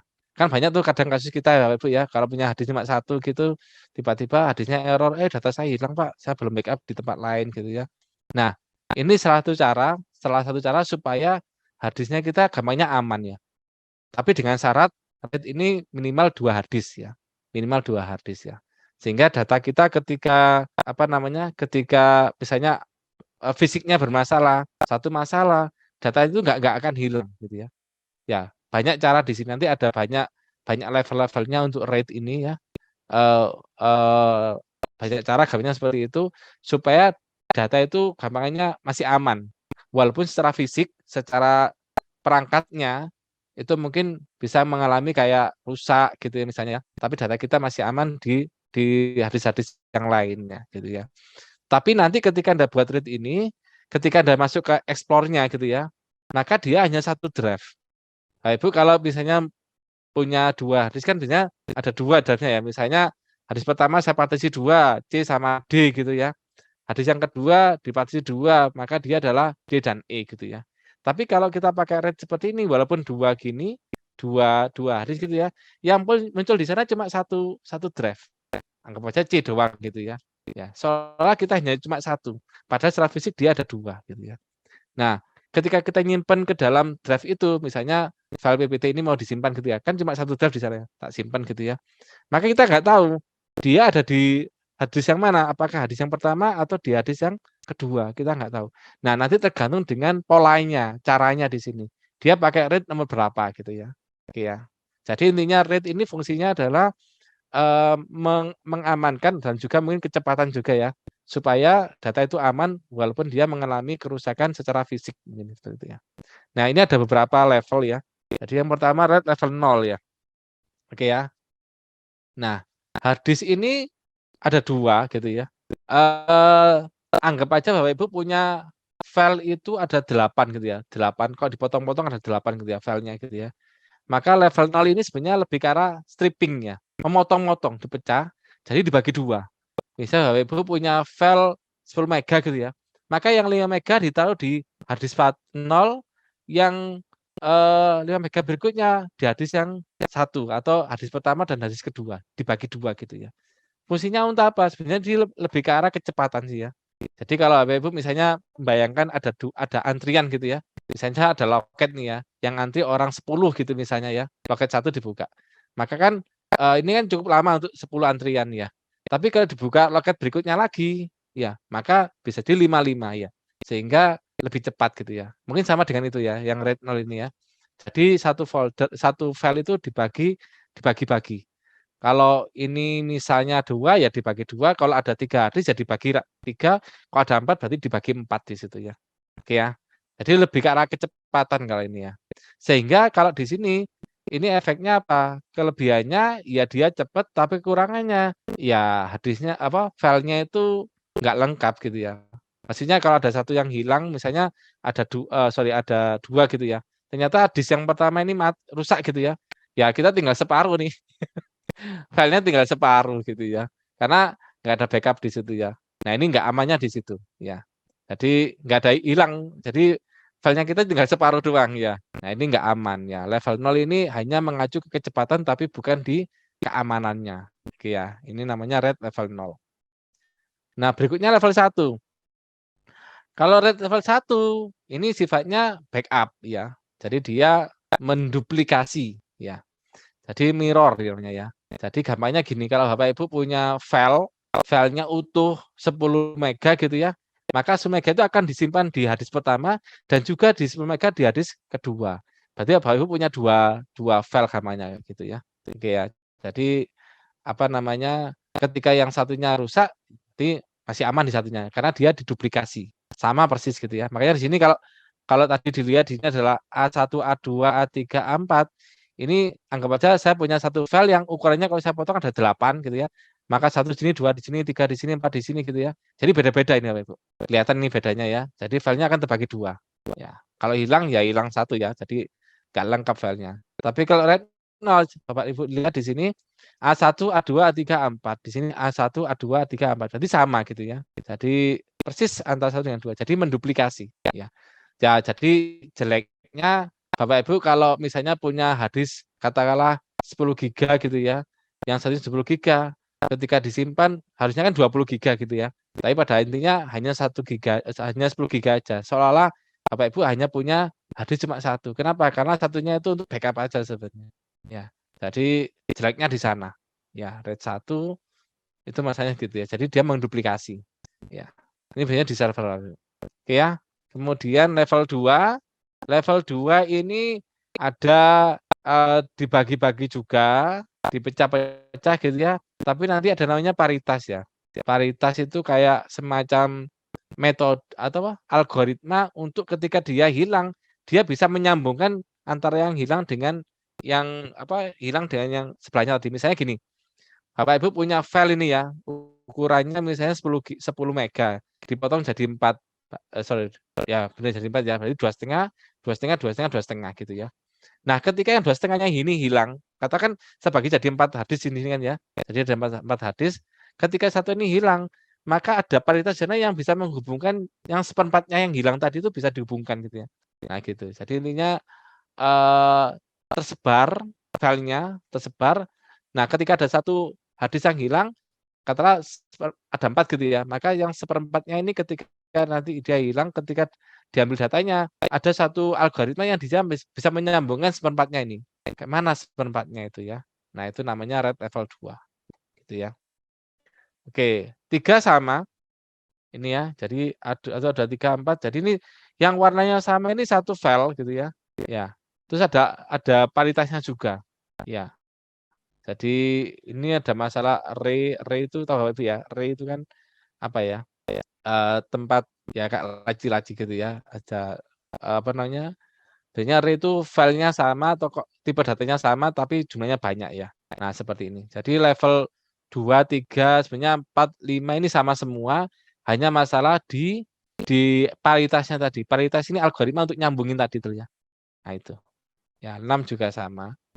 Nah, setelah itu ada namanya level 0+1 ya. Jadi gabungan antara level 0 dan 1 ya. Jadi kalau level 0 itu dibagi 2 ya. Kalau 1 itu diduplikat. Jadi kalau level 0 plus 1, maka file itu dipotong dulu yang ini, di strip ya. Jadi kalau ada 4 dipotong, baru potongannya di mirror. Ya. Jadi apa namanya ya? Tetap cepat dan juga aman gitu ya. Atau dibalik, bisa diduplikat dulu baru dipotong ya. Jadi sebenarnya ini sama saja sih level 0 plus 1. Jadi bukan 0 tambah 1 dengan 1 bukan loh ya. Ini level 0 ditambah level 1 gabungan gitu ya. Atau level 1 digabung dengan level 0 ya. Fungsinya adalah untuk ya tadi itu aman dan juga cepat di sana ya. Itu namanya RAID ya. Jadi RAID-nya itu ada 0, 1 sampai 6 dan yang ada 2 lagi namanya gabungan antara 0 dan 1 atau 1 dan 0 ya. Oke. Ini untuk animasinya Bapak Ibu. Nanti kalau mau lihat kayak gimana sih Pak jalannya, ini kemarin saya carikan di YouTube untuk prosesnya seperti apa gitu ya. Oke ya.